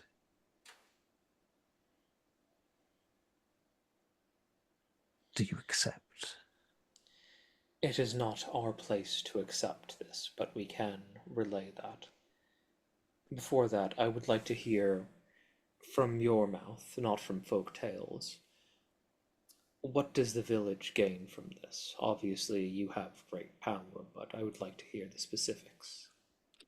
For centuries now, this village has not been flooded, nor invaded. No taxman has found their way. They have been left to their own devices.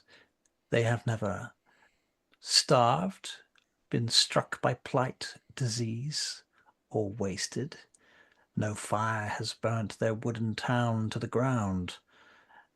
Not once has their bridge collapsed. One might think they were the luckiest people in all the world.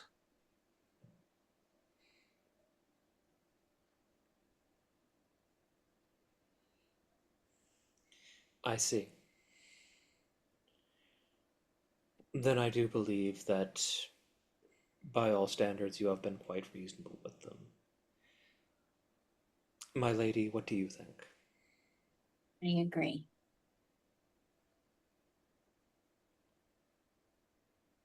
I would bargain one other. A new soul has entered this village. As of this morn, someone that you know, someone that you've met. For a moment you see her face kind of shift and she becomes an ancient hag. And then it sort of goes back again and you get the impression that maybe you're looking at an illusion.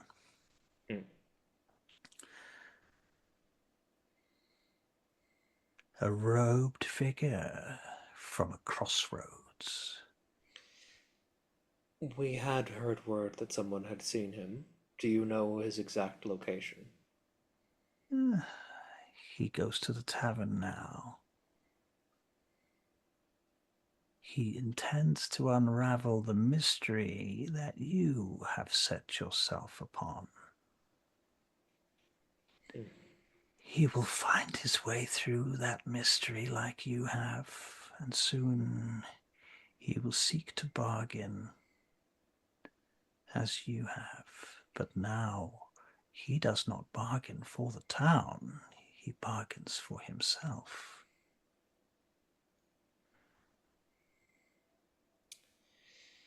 I would take his blood or yours.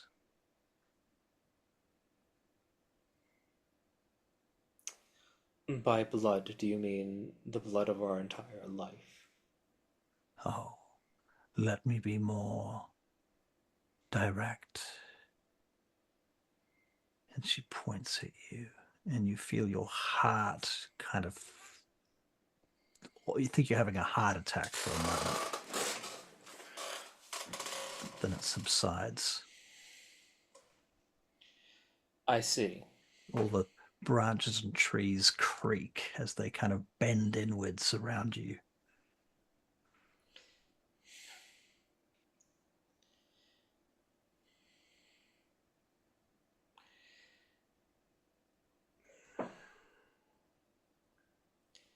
I understand what you are asking, but given that we are attempting to assist you, this does feel like poor reward to be put in this position. Reward. That's all you seek is reward. No, I don't seek reward, but it feels like I am being punished for trying to do the right thing for you. I'm offering you many ways to answer your question.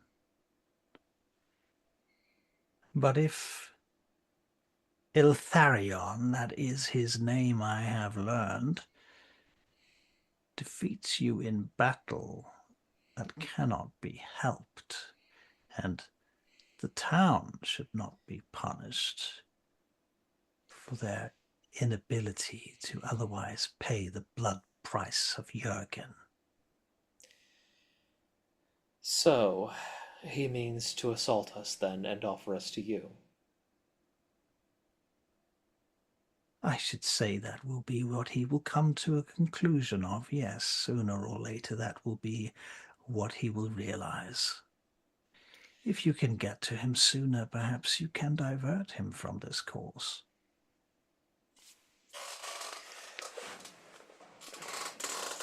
Very well then. Your Call point it is taken. Call it a prophecy, if you will. I would call that a fair exchange, the information you have given me. I'm glad you agree.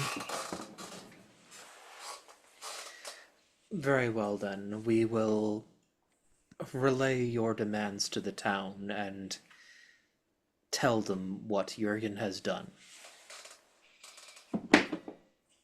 Very well then.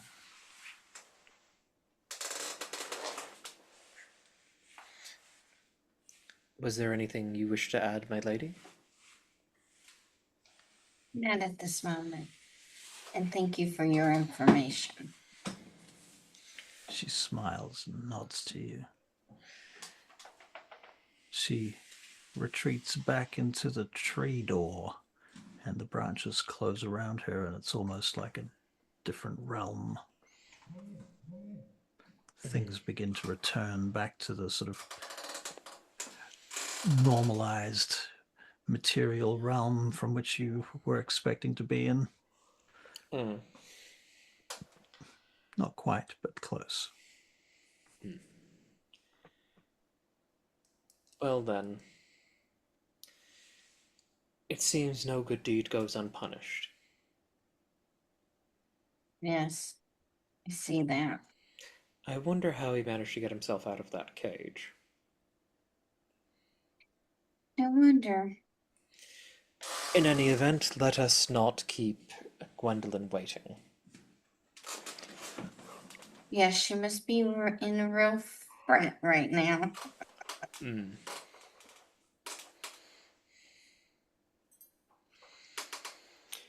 Well, let us be off then. All right, so you head back down through the trees, back to Gwendolyn, where you collect your horses. There you are! Thank the gods, I prayed you'd come quickly. And far before the first sunset. Oh, I'm so happy. Let us be on our way. Of course, of course. We are heading back to town, yes? Of course. Yes, of course. we are. Oh. Though I should say, keep your eyes open for anyone else on the road. Oh, and I will. Do let me know if you see anyone. Of course, my lord. Of course, my lord. I'm just so pleased that nothing happened. Of course. So you didn't find anything then? Well, we found the Mother of Thorns. She sort of stops her horse and looks over her shoulder at you, turns the horse around. You what? We found the Mother of Thorns. Oh. She is quite real. And how does that change our situation exactly? She has confirmed my suspicions about this situation.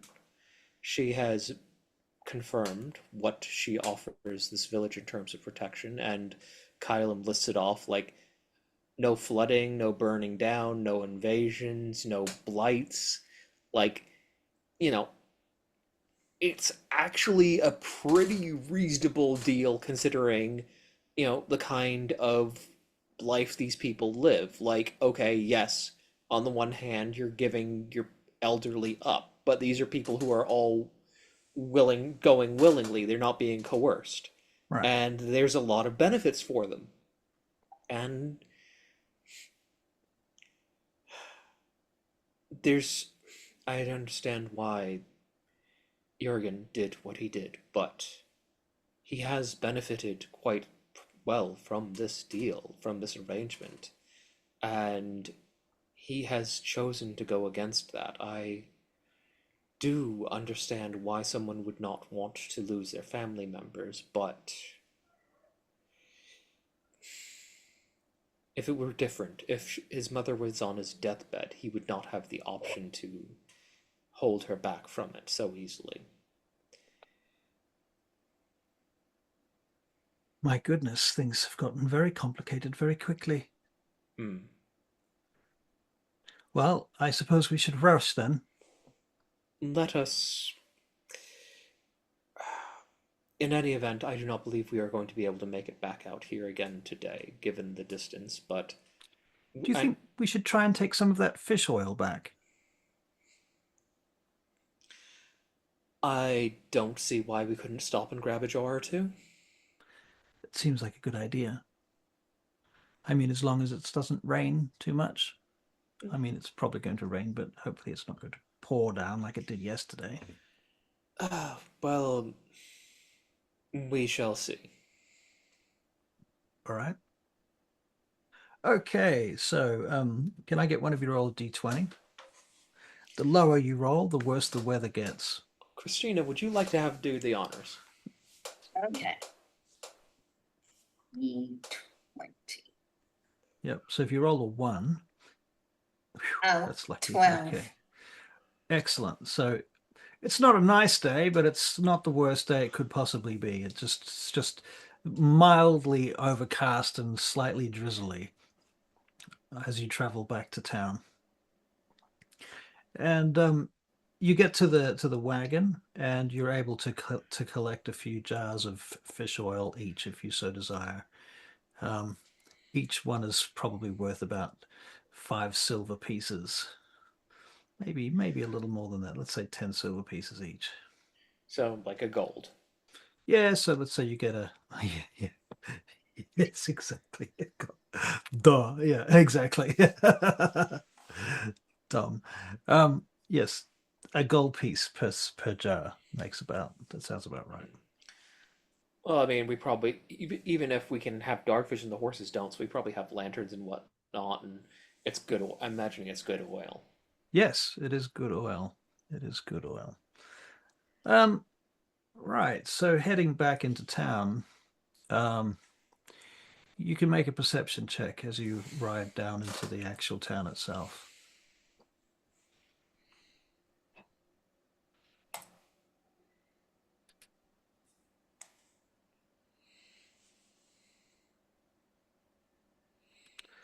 Is that a 16, I see? And a 13. Yep.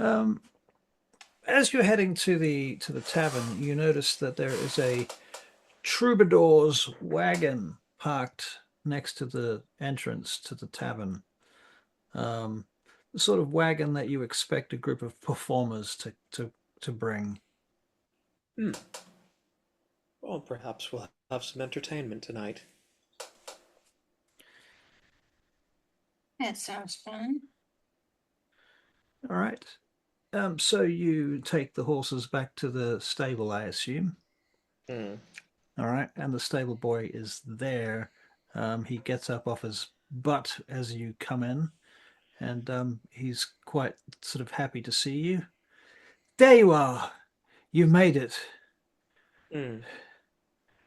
I've been concerned all day about you. Well, All is well.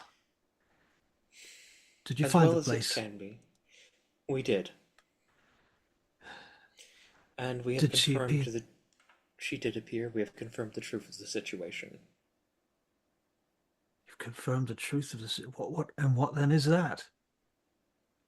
How does it stand, my lord? The Mother of Thorns is not happy. No, I don't suppose she is. Mind you, she's rarely happy. Because Elspeth is still alive. That's seems to be how it is. I thought it couldn't be true that Jorgan would do such a thing to the town like that. But it looks like he's betrayed us. Tell me, if it was the town against Jorgan, who would stand with him? How many? Oh, not too many, I suppose. I don't know, my lord. I don't know, but I only know that if it's not set right, this whole town might collapse into the gorge. I wouldn't put it past her given the conversation we had. She has granted this town quite a great deal of protection over the many centuries. That's what I heard. That's what's been said for a long, long time. Hmm. Who would be with him? Maybe I'd say the tavern keeper. Hmm. Well, that would make sense since Elspeth seems to be in his own cellar. Yeah. I can't say I know who else. I don't suppose it would be too many. Most know the truth of how it should work. And well, let's say things have gotten rather dismal since Elspeth supposedly left.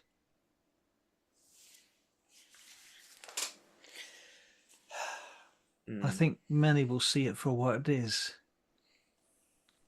And of the town, who do you think would be most opposed to him? Oh, I don't know, my lord. But just before something else happened. Someone arrived earlier. I told you this morning that my brother saw someone. Someone in robes? Yes, yes. I think he's a half elf, grey hair, short grey hair. He looked a bit starved and hungry. He said he was hungry. He smiled. I can imagine. He was carrying a dagger, a small knife. Didn't really Funny put it that. down. Held on to I- it the whole time. I thought it was strange. Yes. Yes, it is a little strange, but it's not my place to discuss his situation. I don't imagine he asked about where he could find the Mother of Thorns, did he? He did ask about that. Hmm. He didn't know about the Mother of Thorns. I didn't tell him nothing though. But somebody did tell him something, I'm guessing. I don't know. He seemed to know something when he came into town. Like he already knew something. Like he had a clue already. I don't know where Interesting. he would have gotten that from. Interesting. Very well then. Thank you. You've been a great help. And I slip a silver piece into his hand. Oh, thank you, my lord. It's once again, if you leave and you can take me, I'd certainly appreciate to come. I cannot spend this in this town. There's nothing to spend it on. Well, if we are able to leave in one piece, then I believe you should be welcome to come with us. I'm quite certain that we can find you work somewhere else. There's always work for those who are hardworking and have a sharp eye. Well, I appreciate that, my lord. Yes, I'll you would be most welcome. I'll always do my best. Gwendolyn's sort of like Really? What? Picking up stray cats now. She doesn't say anything, but she's a little haughty in her. You can sort of hear her breathe, her breath. I just kind of like turn to her and just quietly say to her in Elvish, "It might do you good to have a subordinate of your own." You can make an insight check. Okay. 9. Yeah, okay. You're not sure how she's reacting to that. Yeah, basically it's like, yeah, you could be not the bottom of the totem pole, Right. Yeah. You don't know but whether with a she's thought of 9, that or not, so yeah, yeah. afraid But not. that's kind of what I'm indicating to her. Yeah, I get that. I get Yeah, that. yeah, fair, fair. Okay. Well, in any event, why don't we go into the tavern and check out the lay of the land?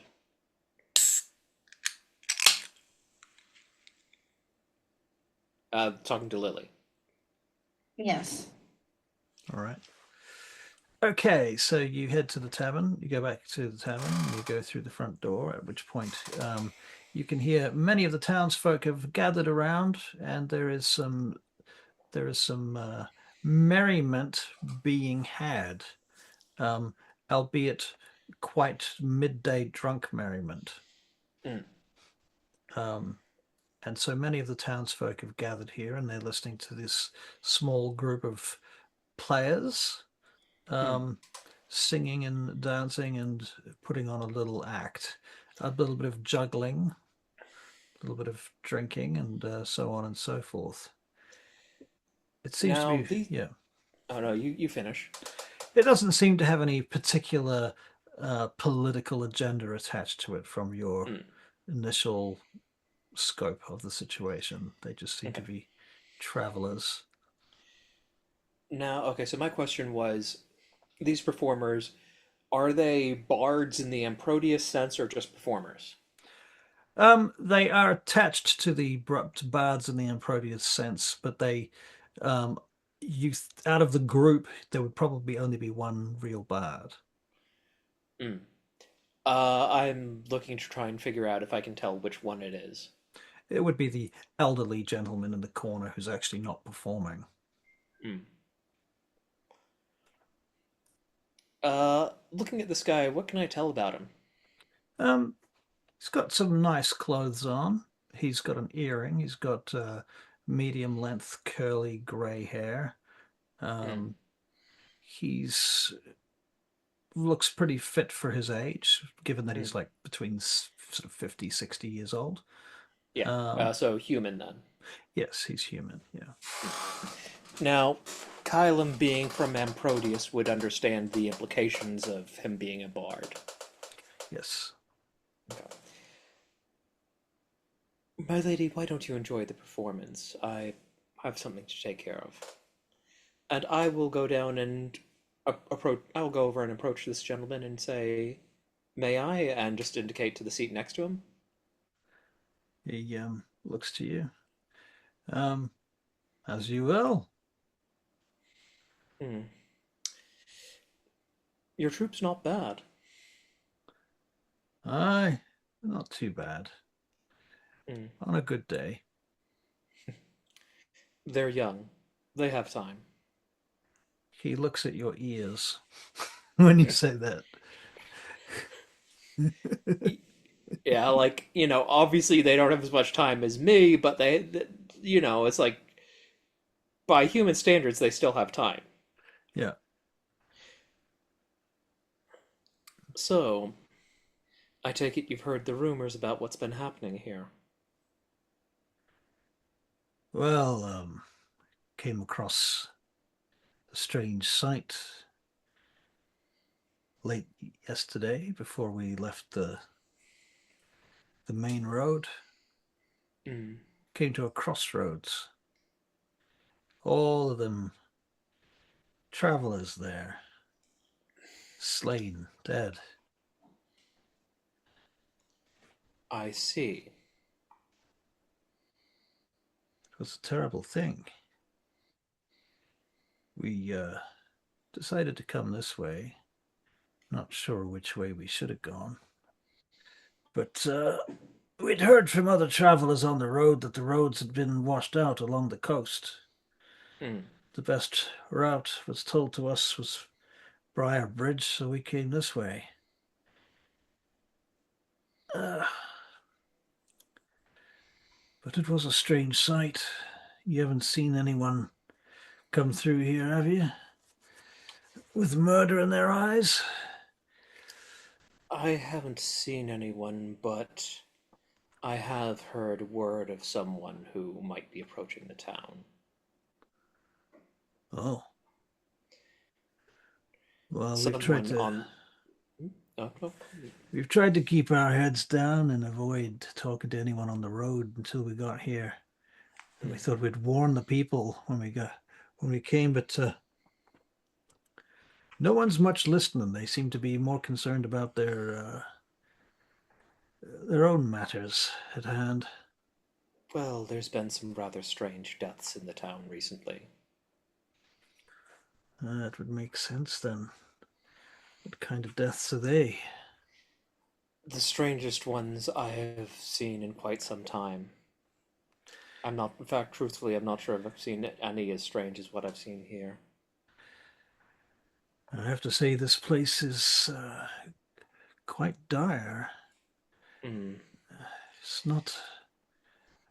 I couldn't live here myself. Too damp and cold and wet. Everything made of wood. The rot would get me in lungs. True, but surprisingly, this town is said to have never burned down in its history, not even once. Probably because it never stops raining. Perhaps, but there's rumors that say that a powerful fae made a deal with the inhabitants of this town long ago. Well, every town has its stories, I suppose. This one seems to have some truth to it, though. Who exactly are you again? My name is Kylum. That's all you need to know. Oh. I see. Let's just say I'm not on the best terms with my family, if you catch my meaning. He looks at your ears again. You're not one of them Sornals, are you? I am afraid I am. I see. I understand. I won't be telling anyone. Mind you, I have been spending a bit of time at the Perneus in Outagame. What's the name of the town we're at? The town that you're in now, or that town? No, the town. That town. Ariad. The Perneus and Ariad, they've been rather hospitable to me. Oh, Daughters of Twilight, yes. Good sorts they are. A couple of them over there, and I nod to Lily and Gwendolyn. Gwendolyn nods back. I don't know what Lily does because I can't see her. She's disappeared. She's invisible. She's invisible. We should spend this time talking about Lilianith. Oh. We summoned her. We both said that. We cast Summon Cleric and it worked. Yep. Summon a She Christina. looks up and ta-da! Ta-da. And she sings it. He nods back to you. Yep. Yes, we've been traveling the roads of Ariad for the last 2 years since we came here. Because Outagame, Ariad is both the name of the island and also the town that you came from. Yeah. But we came from the mainland before that. Oh, Gildan. really? Aye. It's been a while since we have visited the Lyceum.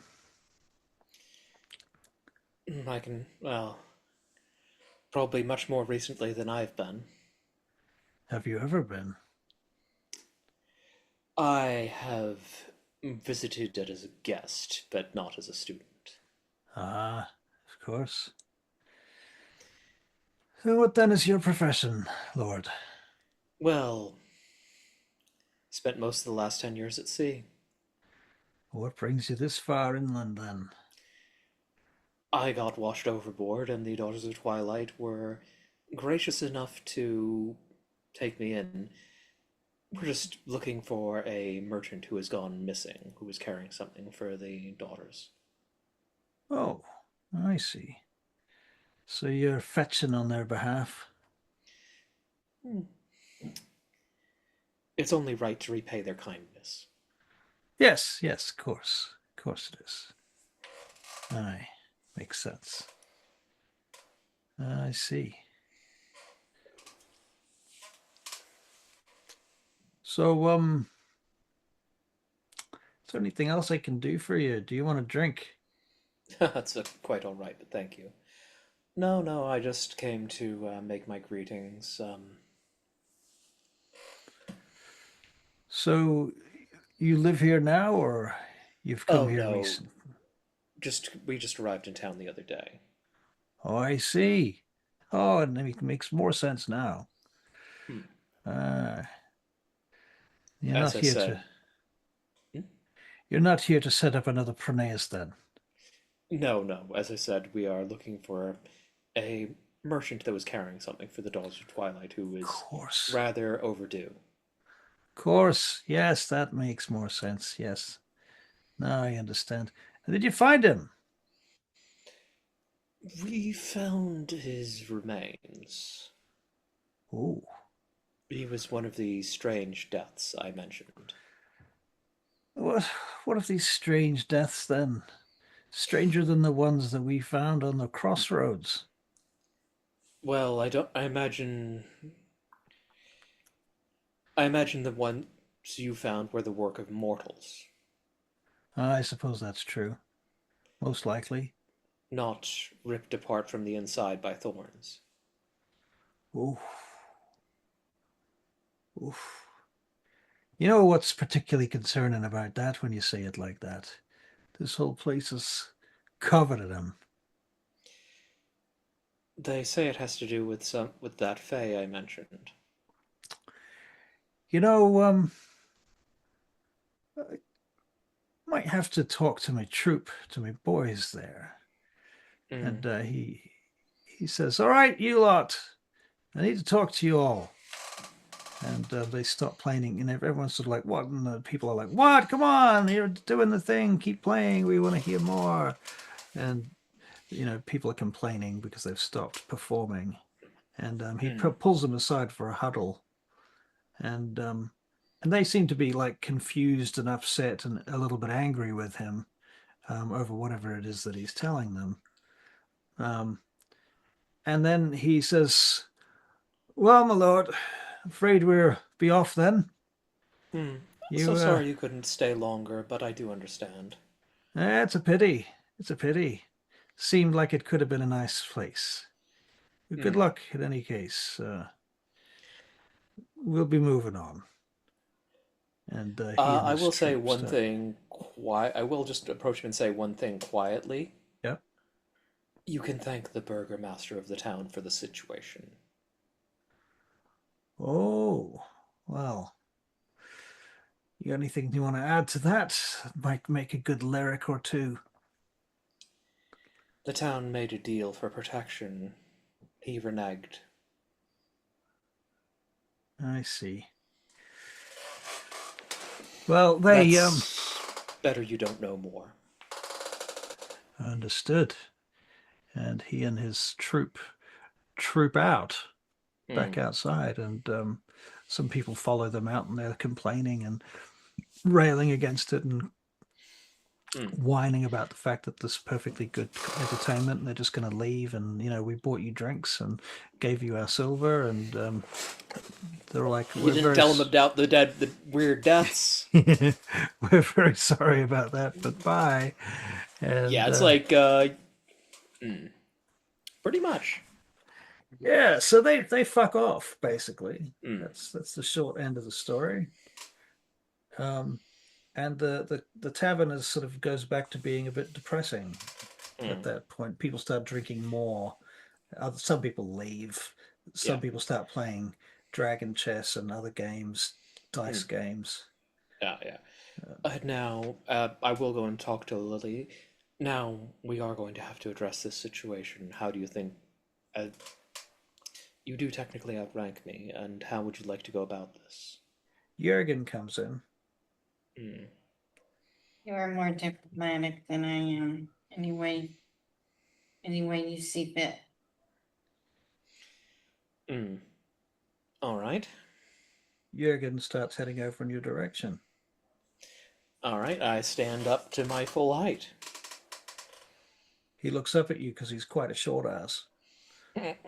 And you can see that one of his fists is kind of tight, like he's angry, pissy. And he says, I hear you just scarped our business. Do you?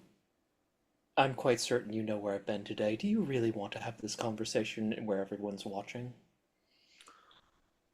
He turns and heads to the door. I follow. He goes out into the rain outside. So he's sort of standing kind of on the end of the bridge, near the end of the bridge there. And it's drizzling. And someone sort of steps out of their house and he just points at them and they go back into their building. Now, what's all this then? What have you done? It's not what I've done, Jorgen. It's what you've done. Done nothing. What are you talking about? You're in my town. The Mother of Thorns is very upset with you. Don't you say that name to me. You know nothing. Really, I know nothing. Well, she was very clear about what happened. Incidentally, where are you, Lily, while this is going on? I followed behind them. Okay, so you're sort of coming out the door and close the door behind you. Where's Gwendolyn?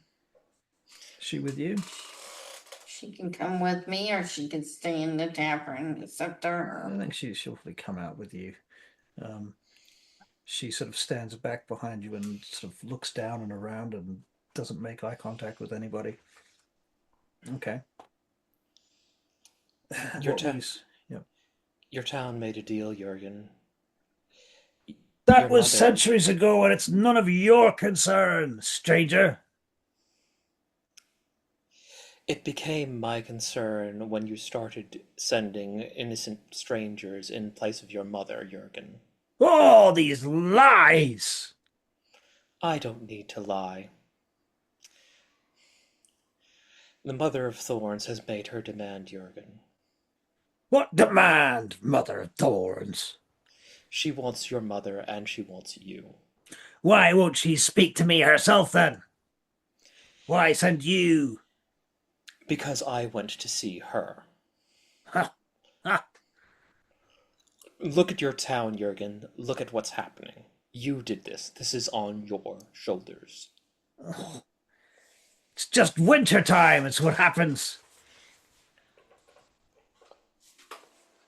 Look at these thorns on the bridge, Jorgen. This is not the work of nature.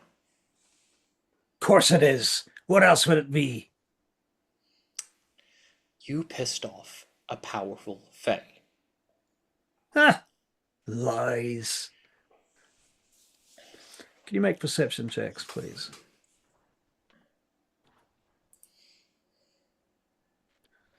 13. 13. 14.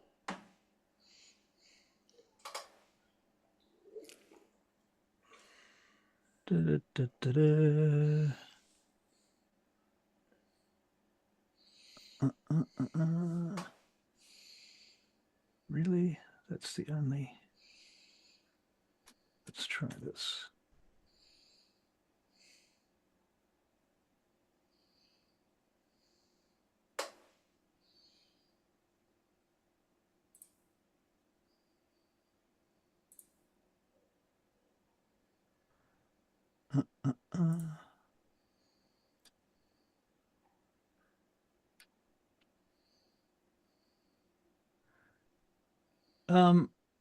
Okay, so at this point, you guys are actually up here, sort of near the tavern. Mm. Um, and you've made a perception check. You got a 13 and a 14. You see figure in a robe step out somewhere up here. Mm. What sort of distance is that? Oh, 200 feet. Okay, figured the map wouldn't be measurement on the map wouldn't really be much No. to scale. Very well.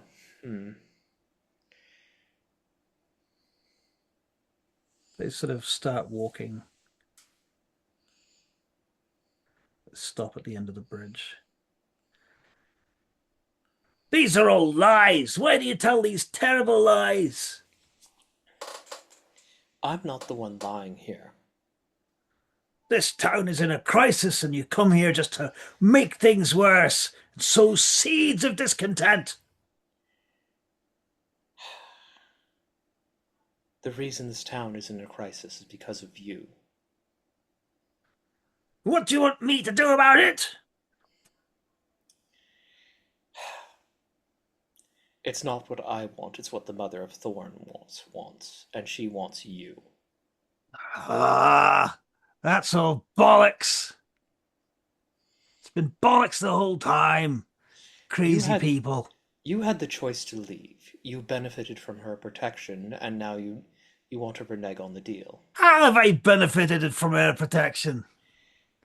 When's the last time a taxman came to this town? Not relevant to me. The taxman not coming to your town is not relevant to the burgomaster of the town. Not my fault. So is it not your fault or not relevant to you? Neither of them matter. Perhaps I should send a letter to the governor. I don't imagine he'd be impressed. You don't know the governor. I don't need to know the governor. I know people who would know the governor. He's making an insight check on you. I'm not lying because I figure the whoever's in charge of the Briars would probably know the governor being a noble high elf. Yeah, that's fair. You wouldn't dare.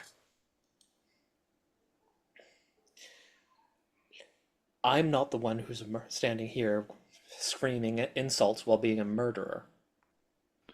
Murderer! Murderer! What? In the name of the gods, a murderer? How do you come to that? Aren't you the one who sent 3 unwilling people to the Mother of Thorns? Oh,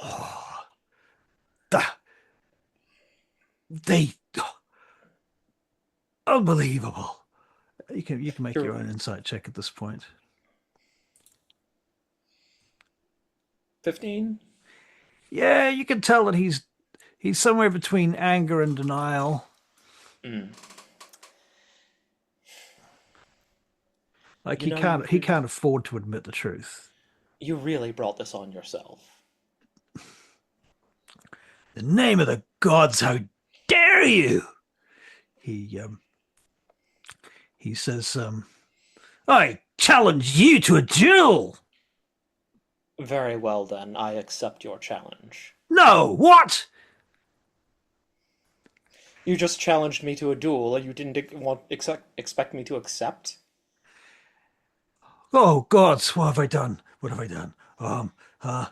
You hear a voice coming from back here. I'll take his place.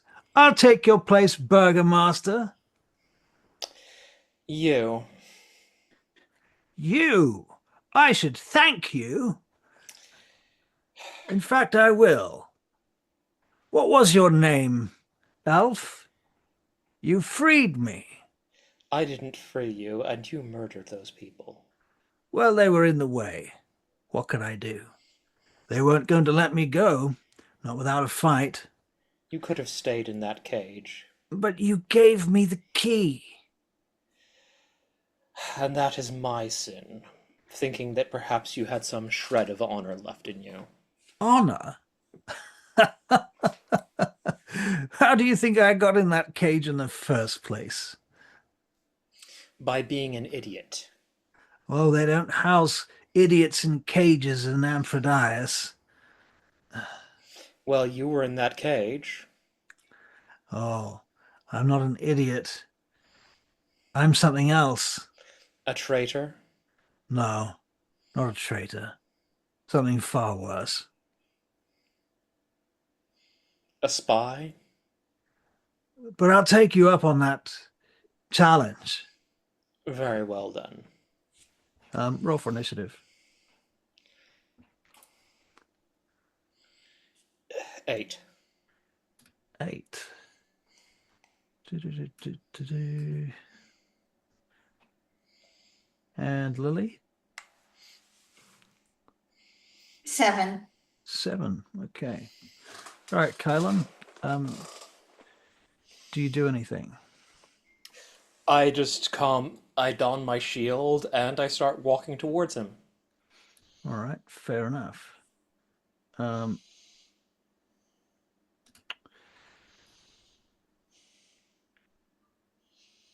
He. I do turn and point to Jorgan. We are not done with this, but I have more pressing concerns. Jorgan looks terrified, confused, and conflicted all at once.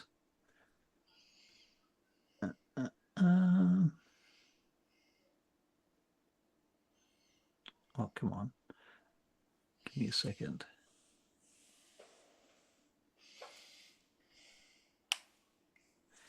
You hear the sounds of battle drums behind you.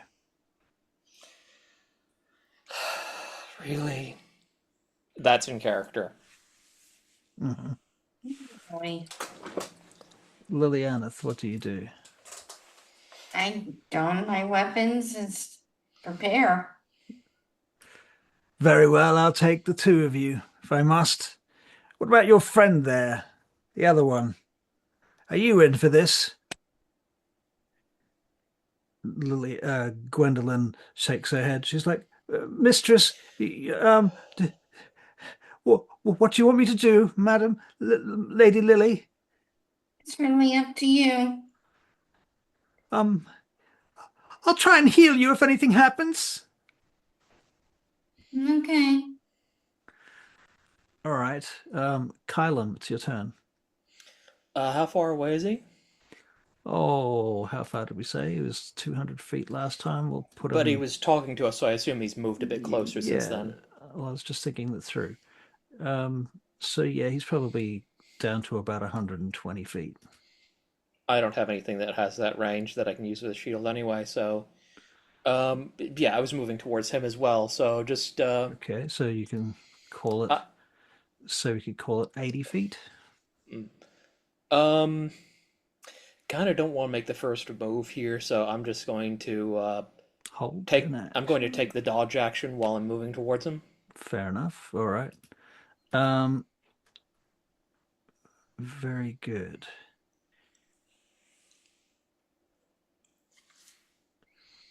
Suddenly, green flame explodes around you in a 10-foot sphere. Can you make a dexterity saving throw, please? Okay, I did take the dodge action, so I am rolling with advantage. Okay. That was a 2. Oof. All right.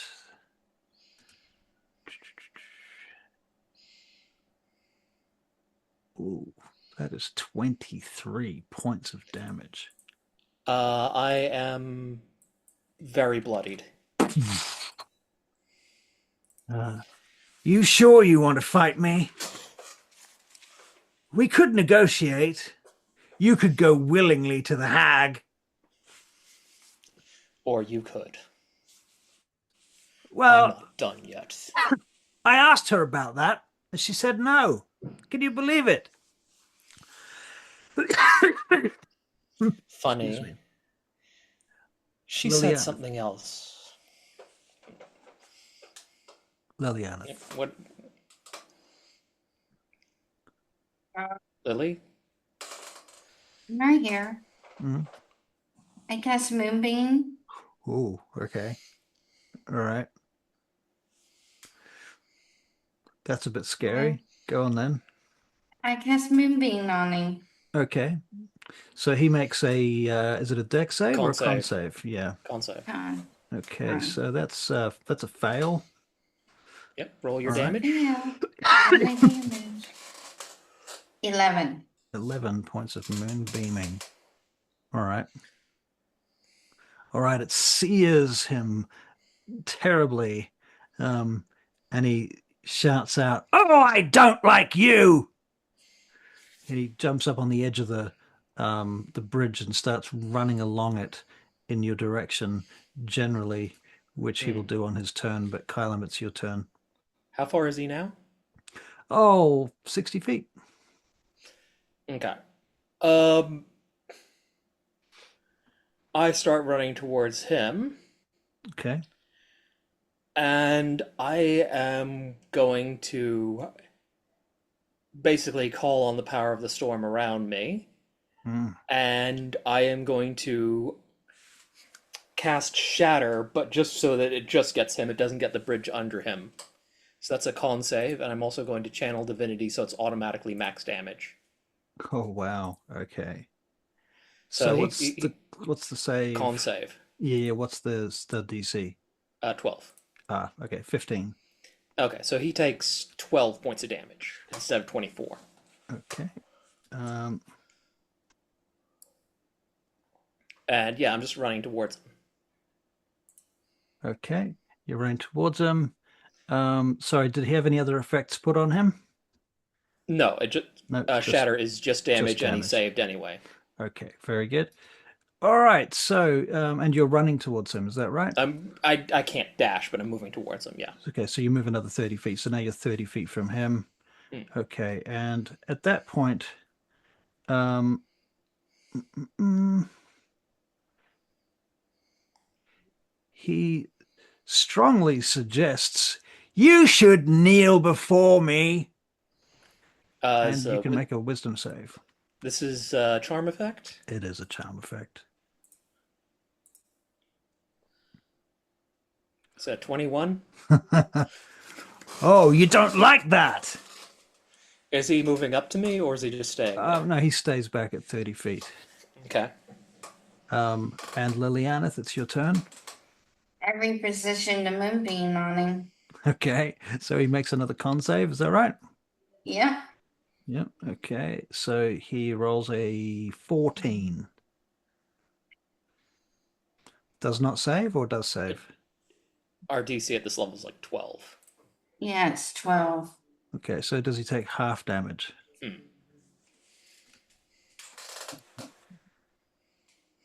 We do take half damage. Yep, half damage. Okay, so give me your damage.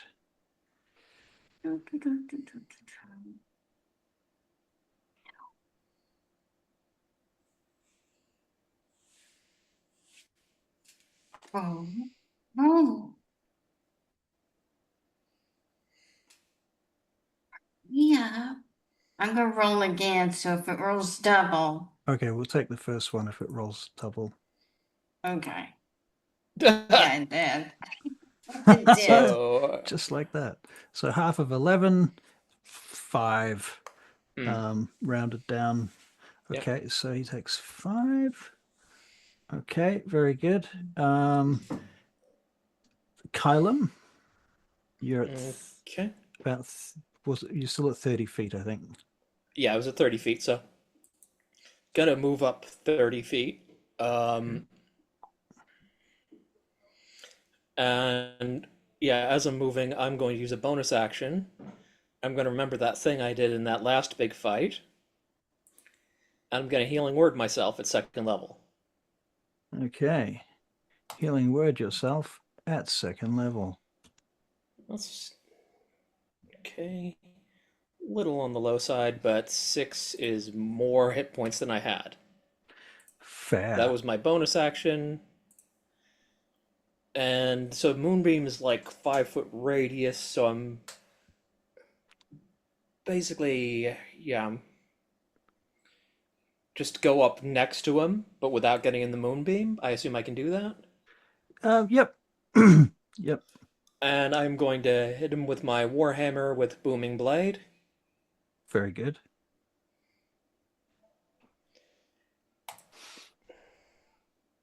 It's a 21 to hit. Yeah, that hits him. Okay, it's minimum damage. It's only 4 points of damage, but he will take damage if he moves. Okay, so he takes 4 points of damage, and he will take more if he moves. Okay, fair But he enough. will also take more if he doesn't move because he's in a Moonbeam. So either way, he takes damage. Okay, fair. All right. So he, I guess, figuring that the moonbeam is definitely hurting him already, and he doesn't really. Well, he may or may not know what a booming blade is going to do to him, but I think he's going to bet on the booming blade over the moonbeam. So he's going to move sideways out of the moonbeam without leaving your space. He's just staying sort of in your space to move around you. 1 point of damage from the Booming Blade. He is going to attack you with the knife for a 14 to hit. Not even close. Just catch it with my shield. Okay, fair enough. He gets a second attack. 13 again, so that misses you. Okay, but you did another 1 point of damage to him, didn't you? I did, yeah. Okay, so I'll take that. Okay, Lilianith. Moonbeam again. Okay. 11. Wait, And he's gonna make his con. Well, no, you roll the same dice whether he fails or saves. So his Yeah. con save is a 9. So he takes full fails. damage. Yep, so he takes 11. Is that right? Yeah. Yep, okay. I believe he is bloodied at this point. So he's not very happy about that. Kylum. Just gonna whack him with my hammer with Booming Blade again. All right. Oof, nat 1. Oh. Okay. You know what? I'm gonna use my inspiration. Okay, that's a good idea. Because you're on a bridge and your hammer may go a long way. Yeah. Okay. All right. 19. So 19, that hits him. Okay. That's a little better. That's 9 damage, and he's Booming Bladed again. Okay. He is not happy about that. Okay, so this time he is going to use his Hellfire ability on you again. And you're going to make another saving throw, dexterity saving throw, please. How far away are you, Lily? Have you been moving up at all, or are you still way, way back? I'm still back. Okay, good for you. Does he move out of the Moonbeam, or does he stay there? Yeah, he moves sideways out of the Moonbeam. He just keeps moving around. Yeah. It's a 19 on the dex save. Excellent. Okay, so you save that. So you will take half of this. You're taking... That's 15 fire damage plus 3 necrotic damage. So that's halved? Yep. So that's 9 damage. Yep. Okay, still standing, but just barely, but... 1 point of thunder damage again. Oh no. Okay. All right. Lily. I am looking pretty messed up at this point. Healing word on Kylum. Yep, Okay. and you can still move your Moonbeam because you healing word's a bonus action. Even if I'm out of spell slots? What? Well, because How could you be out of spell slots? You you've only cast Moonbeam. You've only cast one spell. How could Yeah, you have spell slots? Moonbeam doesn't use Okay. only uses a spell slot to cast it, and then it stays there. Okay. Yeah, it's So, not a Moonbeam each time. yeah, Okay. luckily. That suck, No, wouldn't it's it? because it's a concentration spell. It lasts for like Yeah. I minute or I something. just forgot. That's fair. yeah, Alright. Don't it worry about it. lasts for like a minute. Yeah. Yeah. As long as you maintain concentration, it lasts a minute. Excellent. So I Okay. cast healing word on you. Yep. Okay. You want to roll for that? Yep. And I'll make 4. my con save is a 15, so I take half. Yes. Yeah. Roll your damage. My damage. Oh, half a 17. Oh, that's pretty good. So that's like 8. 8, yeah. Okay. All right. So he's quite severely hurt at this point. He's not enjoying this. All right, Kylum, it's your turn. Also going to healing word. I'm going to do this at 2nd level. Okay. So that's my last 2nd level slot. But 8, just basically doubled my Doubled hit your points again. Right. Because I was down to 5, so Yeah. I'm technically no longer bloodied. Then basically just going to hit him with the Warhammer and Booming Blade, try and Booming Blading again. Okay. Does a 17 hit. It does. It does. Okay, it's 7 points of damage. 7 damage. Okay, he's still standing.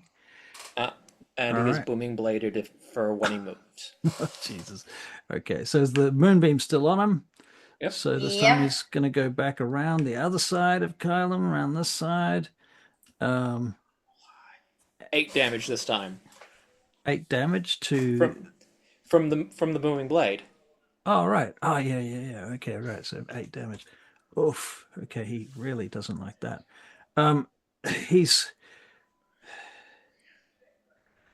That gives him pause for thought.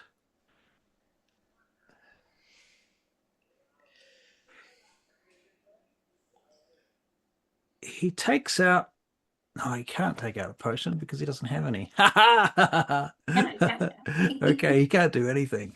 So he can continue to attack you. That's all he can really do. So he's going to use the dagger that you gave him to attack you with. And that's a big 12. So that misses. He does get a second attack. That's a bit better. 25. Yeah, that hits. Okay, so damage is 4.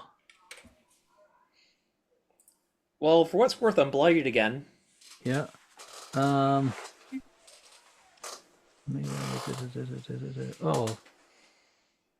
that does fire damage. What, it adds fire damage? Yeah, his dagger attack has fire damage on it. I'm kind of hacking this NPC a little bit. Okay. I'm going to add 12 fire damage to that. Okay, I am on 1 hit point. Excellent. So's he. Mhm. And it's Lily's turn.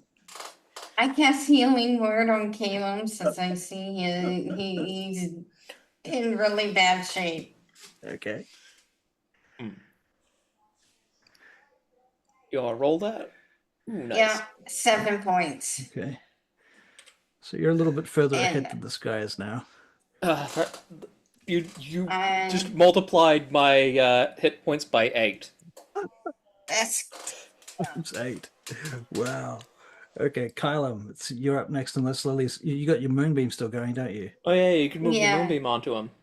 I can move the moonbeam just so I hit him and not Okay. Kylum. So he's got 1 hit point, so even if he passes the Moonbeam save, he's going to take half damage, right? Which is minimum 1 Mhm. damage. Right, so he basically, at that point, the branches, the brambles off the side of the bridge on either side reach through into the Moonbeam, and they're kind of burning up as they do, but they reach in and tear him open and rip out his heart, um, pulling him away from, or pulling it out of the moonbeam before the moonbeam destroys it. And then holds it up, and then it kind of pulls it out over the side of to the edge of the bridge, and you see it kind of getting passed down along the bridge into the brambles, and then it kind of pops into the bridge itself, disappears. He's dead. Mm.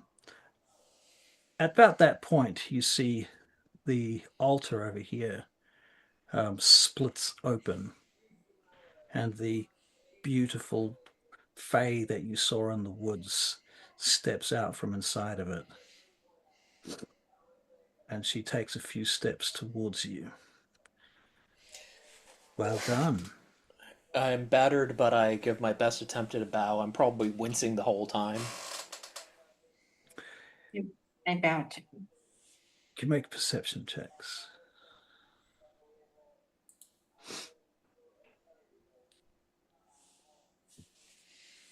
14? 14. Pretty average. Pretty average. 23. 23.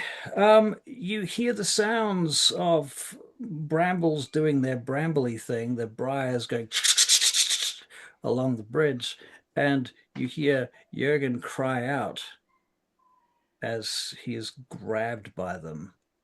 And then you hear him saying, "No, no, no! I'll give her up! I'll give her up! She's yours! She's yours, Mother of Thorns!" And Mother of Thorns walks towards you all. She shakes her head. "It's too late, Jorgan. Your mother is exempt. Now I want you. Only you. I have the wizard. He will make a fine woad. But you will not be a woad.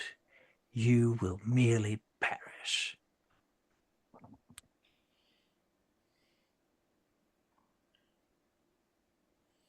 Excuse me, I had to cough. Mm. And he starts screaming in protest.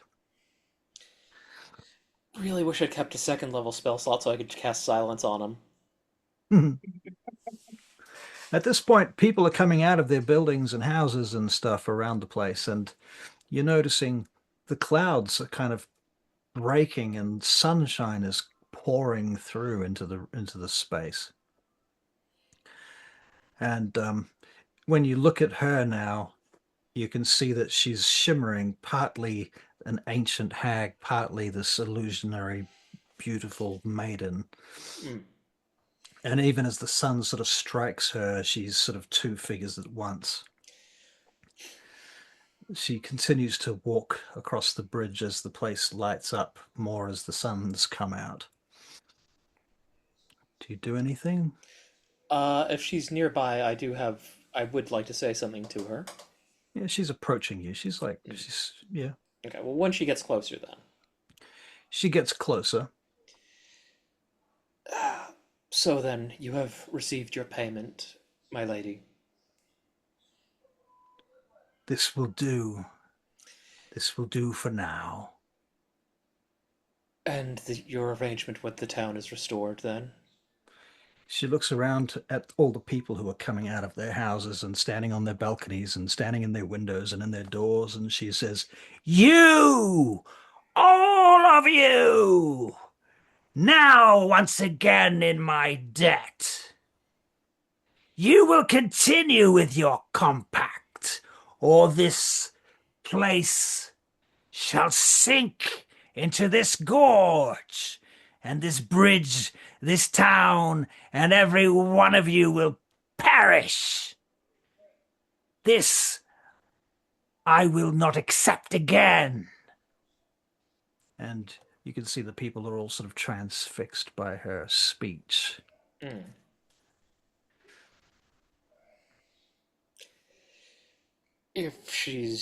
Does she appear to be done with that? Apparently. My lady, the merchant that was sent to you by, and he just kind of jerks his head at Jorgan, was transporting something that was taken from his wagon. Would you perhaps have any idea what happened to that? She literally coughs it up on the floor in front of you.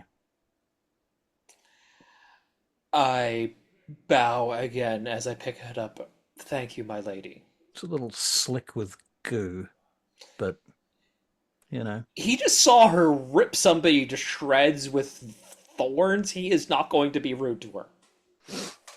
Well, at that point, she rips Jorgan to pieces with the thorns too. And the final sacrifice is made. And at that point, she collapses into thorns across the bridge. And you notice that all the thorns across the town all begin to wither away as the sun comes out and everything starts to dry out. And you get that smell of drying wood in the sunshine. Mm.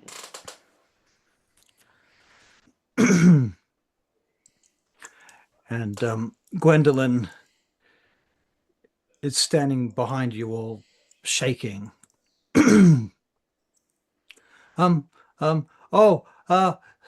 My lord, she comes over and she casts healing. Probably cure wounds if she's doing a touch spell. Probably cure wounds on you. Yeah, she'll cast cure which wounds. is D8 per level plus her wisdom. Right. Thank you. So we'll give it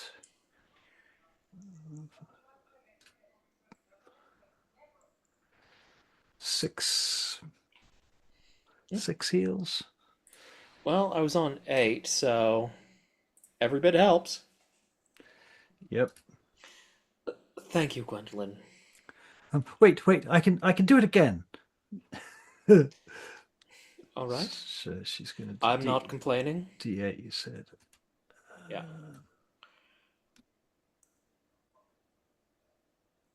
Another 5. Okay.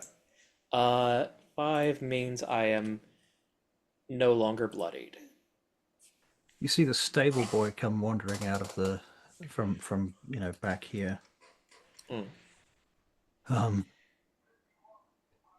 You're alive. You made it. You did it.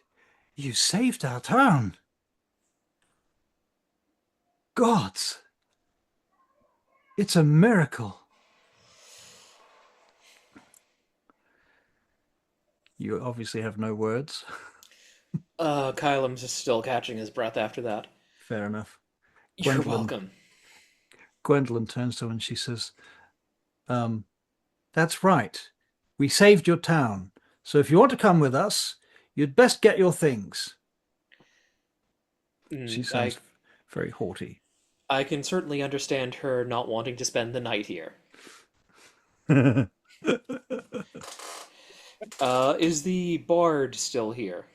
The bard? I did hear music when I was on the bridge, didn't I? Music on the bridge? I thought you said described music behind us. Music? Maybe I misheard you. I don't remember describing music, but okay. in my mind, the bard left town earlier. Okay. Do we know which way he went? He would have come across here and then down this way.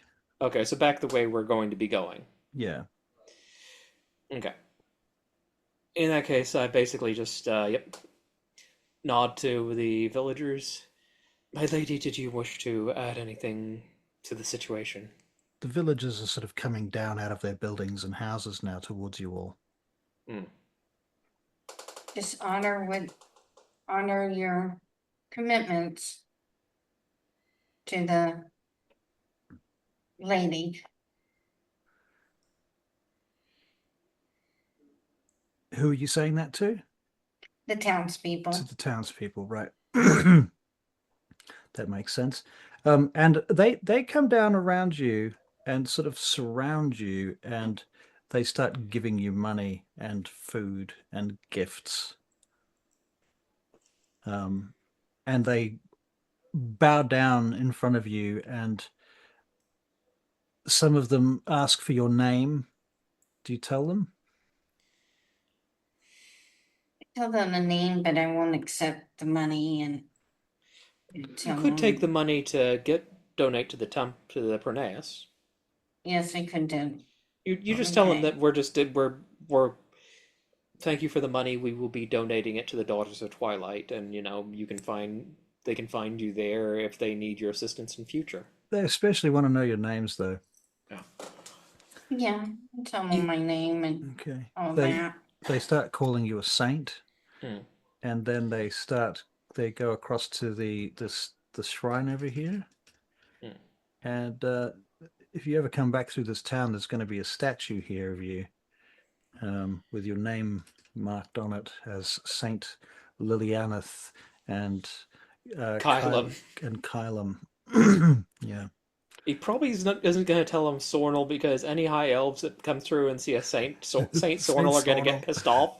They'll get pissed off, confused, and kind of like, yeah, Like just generally like damn humans and their silly ways. it's They just know like nothing. it's just like yeah. Basically, he's not going to tell him Sornel just because it's only going to cause problems for the townsfolk. Right. We just can give her a first name. Okay. Lily's probably in a similar position for wildly different reasons. Hmm. Fair. Okay. Well, at this point, you're pretty much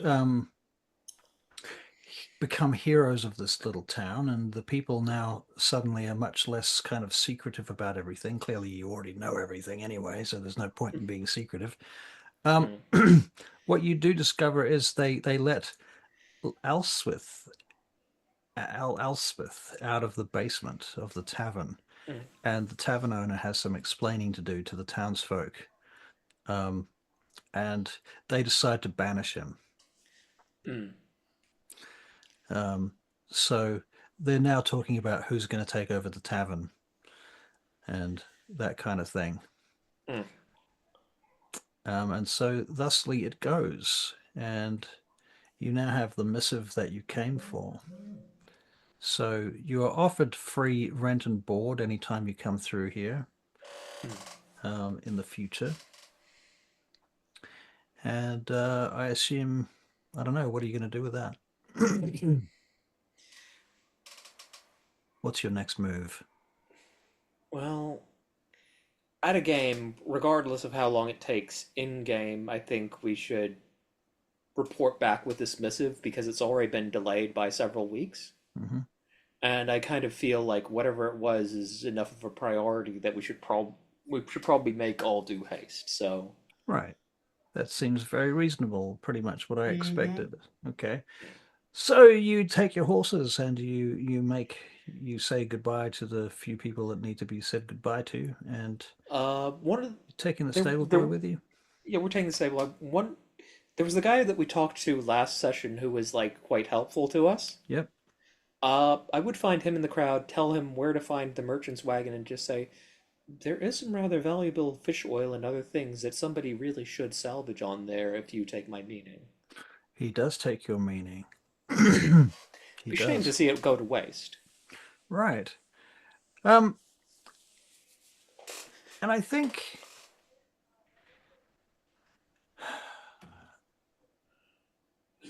you guys are level 4. 4 now. Yeah. It's probably still a bit soon to pop you a level in one session. Yeah, because that would be like it's one combat. It was a hard combat, but it was one combat. Yeah. You probably need like 3 of those to get to the next level now. Yeah, because that would give us 3rd level spells, which is a little bit Yeah. scary. Yeah. You're now at a sort of sustainable level though, which is good. Yeah, like unless you hit me with something like that weird fireball, I'm probably not going to go down in one hit. Yes.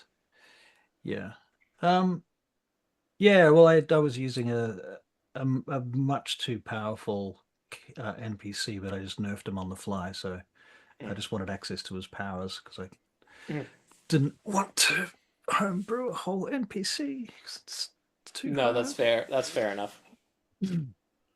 So, yeah, cool bananas. All right, so well done. Thank you, ladies and gentlemen. I think we can kind of call it there. You guys head back to the Pronaeus. You get there. You are, of course, rewarded spiritually and by being put in the good graces of the goddess, and any other rewards that you Could might. we get slightly better armor? You could get you can get some money. I think what so for Lily, you could you could requisition armor from the temple. In fact, as you are um, you've recently been initiated, haven't you, Lily? Yes. Right. So why don't we say that with that initiation, they made you some new armor specifically for you, or otherwise requisitioned it and fixed it for you because it probably, you can't just go around wearing other people's armor because it doesn't fit, and you can't fight in armor that doesn't fit. Um, Yeah, it's so not they magic armor. Right, so they have to fix it and sort of rebuild bits of it so that it fits you correctly. And now when you get back to the town to Ariad, that armor is ready for you. So we can choose some new armor for you to wear. And Kylum, you're probably not going to wear Daughters of Twilight armor, so instead they'll give you some money as part of your stipend for working for them as a reward because you're not officially a cleric, you're more like a mercenary to them. And Yeah, so they're sort of treating you like a mercenary who's working for them. There's no shame in that. yeah. Um, but they're paying you money straight up, so you can Ah, use the money to buy armor with if you like. yeah, I think I would buy armor. So let's see. Well, the next armor up for us would be splint. Okay. Because, yeah, like plate, I mean, because splint is worth 200 and plate's like 1800. Right. Yeah. Yeah. Yeah. Yeah. So we could get splint then? Yep. Yep. Nice. Yep. Yep. I mean, and also you brought back money from the town Hmm. as well. Yeah, but that's Donations. probably not more than a few gold. Yeah, it's probably adds up to like 50, 60 gold. Okay, fair. Okay, so I'm going to replace my chainmail with splint. And nice. Gets my AC up a little bit. What are you at now? I'm up to 20. Whoa, nice. Hmm.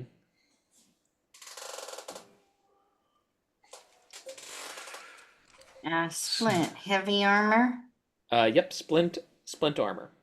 Yep. So that would give you 20 AC as well with your cloak. Equipment.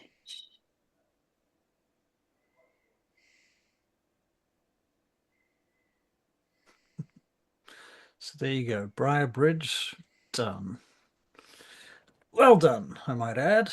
And I thought you guys did a great job of following the clues. I don't know how subtle they were, but I I tried to make them subtle, but you guys just got them every time. So I think part of it is I just know how you think a little too. I've played with you too much. yeah, that's probably true.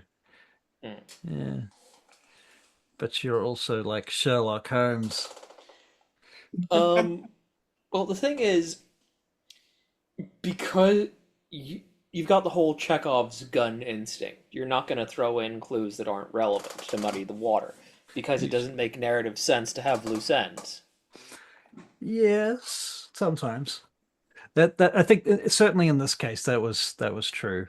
Hmm. That being said, I am not beyond throwing in MacGuffins. Oh yeah, you will absolutely throw red herrings in, but I just kind of like I've had enough time to process that I kind of realized that the pieces of the puzzle were coming together and kind of forming a shape, Right, and then I just kind of made some educated guesses as to what was inside of that shape. right.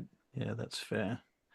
Yeah, it was kind of funnily enough a similar story to Greymore. I realized afterwards too. It's kind of has the same sort of shape as Greymore, but again it's different. Greymore was a bit too was a bit different.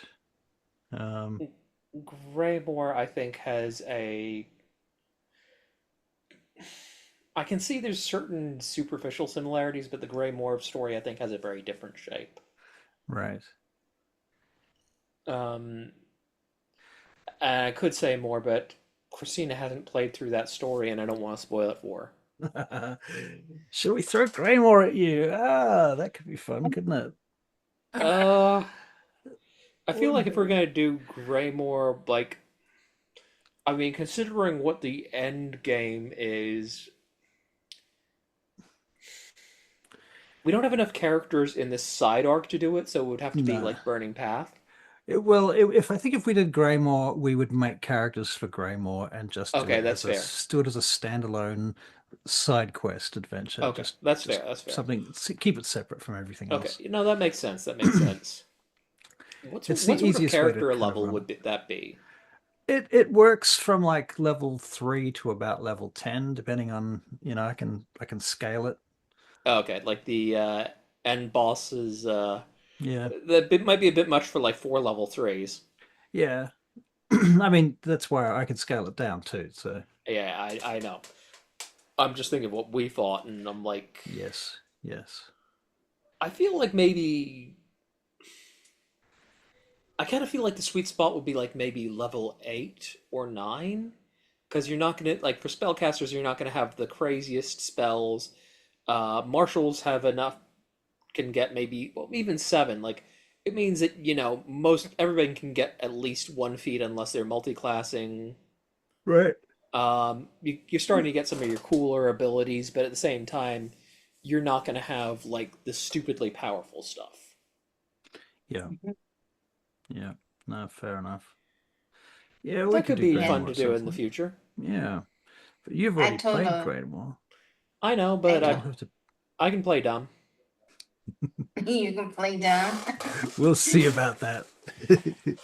I Yeah. I think at this point, I've shown that I'm reasonably good at separating what I know from what my characters know. Yeah. It's really frustrating sometimes, but Greymore I can do it. Greymore will be frustrating from that point of view. So Yeah, yeah. yeah.